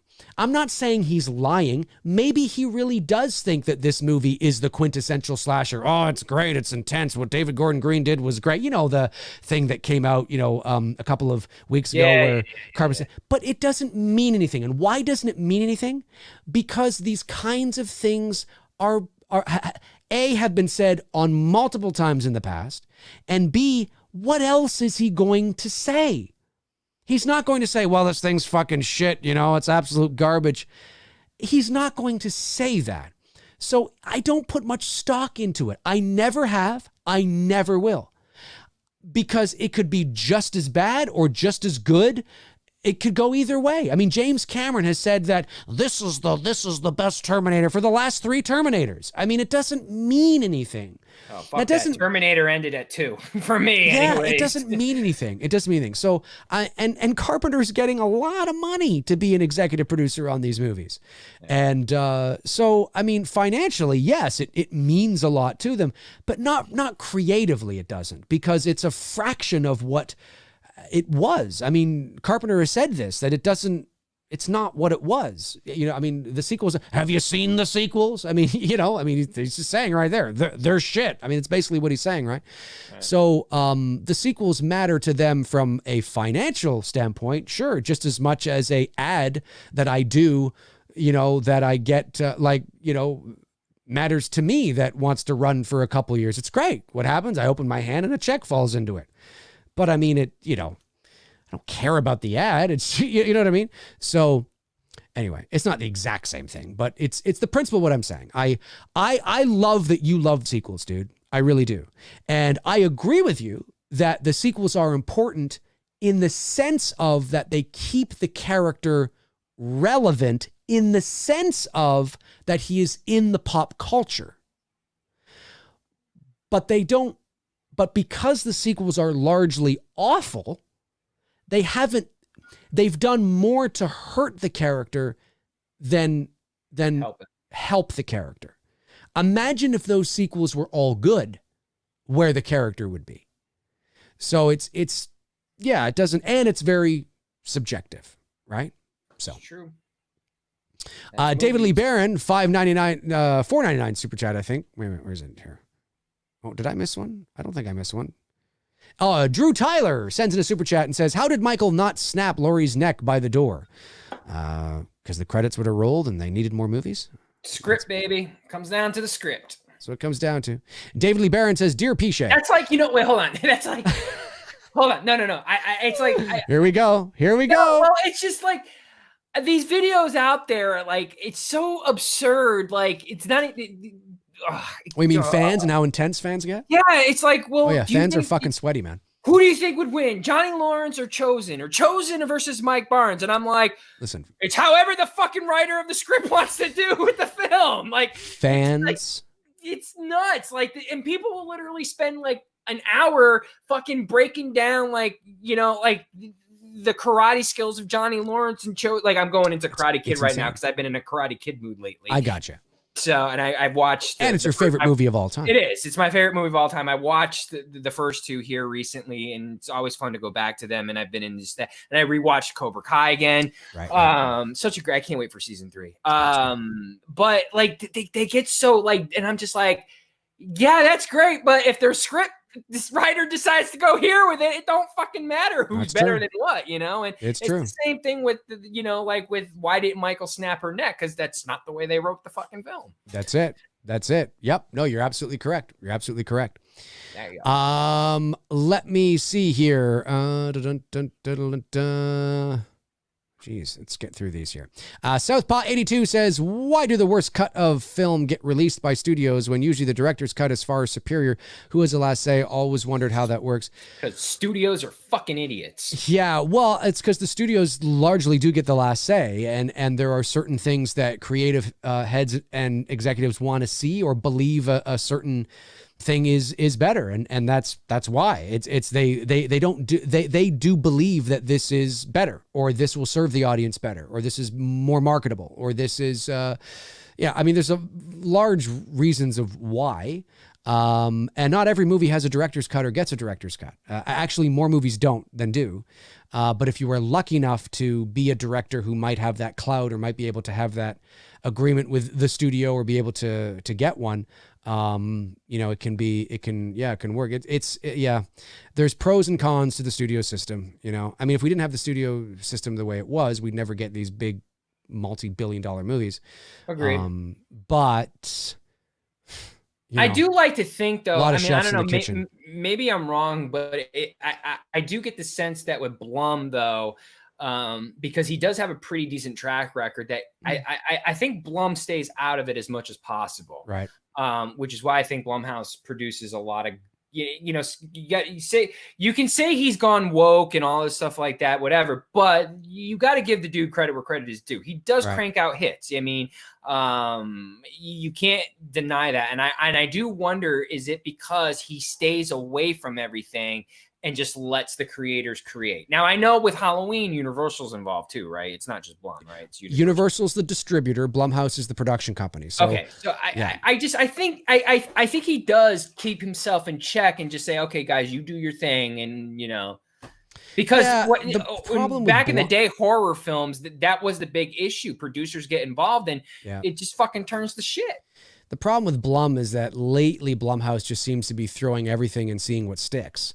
And that's the problem. And I think he needs to slow down and like, hey man, just let it come to you. Yeah. Yeah, because not everything is, Sweet Tea says, hi, guy here is little something extra. You guys watched Busta Rhymes. Guy here, I think she meant, hi guys. Yeah, hi guys, here's a little something extra. You guys watch Busta Rhymes. Thanks, Sweet Tea. Really appreciate that very, very much. And then Roger Buckner said, Roger Buckner sends in a $5 super chat and says, hi Dave and Tony, been watching for a long time, a very long time, a very, very long time now, and I'm a huge fan, just a huge fan. Just want to say hello from Kentucky. The sorry, breaking out the Trump voice. Starting the rally, the Kentucky rally, and thanks for great content. It's great. Oh, man. I love these guys. They're amazing. Mike, you want to come in here and say anything? Hey, listen, whether he's gone in November or if he's gone 4 more years from now, you've always got to maintain keeping the Trump voice. Gonna keep it there. It's gonna be great. Keep it going. I love it. I love this country. Because it's amazing. at least we've got a fan base who watch us that don't get all fucking batshit crazy when you do it. So that's true. Darren Sand sends in a £5 super chat. Thank you so much, Darren, and says, when can we expect 3 dudes to start? Yeah, Tony and I have to talk about that. I'm very deep into pre-production right now, obviously with It's Me, Billy. So I would say that probably, I'll be honest with you, Tony and I have sort of probably like, I'm thinking the new year, like January, when things slow down for us, because we have quite a slate between now and December and things that we want to get in there. So, which is sort of in kind of par with what everything's kind of going to be happening. I think I'll be able to start the McRae lives before that. But the 3 dudes, I think we're looking at January. We'll get, Todd Fayer on. Well, the whole thing sold out. We had 5 available, 5 sold out. So there will be 5 people that'll be joining us, which will be really cool. So that's going to be really awesome. But I'm thinking, January, probably. I know it's a little ways away still, but it's sort of in line with most everything. I mean, obviously, we can't send the Blu-rays until the movie is done. And, we have to get all the, the things printed and all that kind of stuff. And, we got to shoot the movie. So I think, you can expect the perks. Once the film goes into post-production, if we can shoot... If we can shoot at the end of November, hopefully, then once the holidays are over and whatnot, that's when we'll start getting a lot of the perks filled and things like that. Minus the Blu-ray, obviously, won't be till probably next spring. But it's coming. It's coming. And there's 5. Yeah, there's 5 people that'll be on. Sweet. Which will be a lot of fun. That's going to be a lot of fun. Look forward to it. It's going to be a lot of fun. David Lee Barron says, to our Lord and Savior, Tony Christ. Whoa. well, Tony don't does put me like on that pedestal. Hey, I put Tony on that pedestal, so it's okay. What Karate Kid is to you is what Spider-Man 2002 is for me. Oh, cool. So pretty cool. That's your top Mount Everest favorite movie of all. Favorite movie of all time. That's really cool. And that makes sense too, because when you think about it, right? If you're 24 now, you were 14, 13, 12, 11, 10, 9, 8, 7. So you were like 6 years old when it came out. 6, yeah. And we were about five when Karate Kid came out in 84. So yeah, that would make sense. Yeah, makes sense. Makes sense. There's a lot of nostalgia there. All right, folks. That's going to do it for Tony, Michael, and I. I think I did. Yeah, I think I did. Did I get all the super chats? Looks like it. We did. I think I did. Folks, that's going to do it for episode 87 of Two Dudes and Some Bullshit. We thank you very much. Thanks to our great moderators, Tabitha Short, Jason Knight, Darren Sands, and Frank Riker for doing what you guys do each and every show. You guys are amazing. Tony and I will be back next Monday night at 7 o'clock p.m. Eastern Standard Time for episode 88. My God, we're only like 13 away from the big 100. It's pretty amazing. Tony, any last things you want to say? No, we made it through this. I'll never have to watch this movie again, and yeah, we're good. We're never watching it again. We are never watching Halloween Resurrection again. Ever again. No. I'll be back tomorrow morning at 11 o'clock a.m. for McRae Live. Until then, in the meantime, in between time, have a great night, guys. Cheers.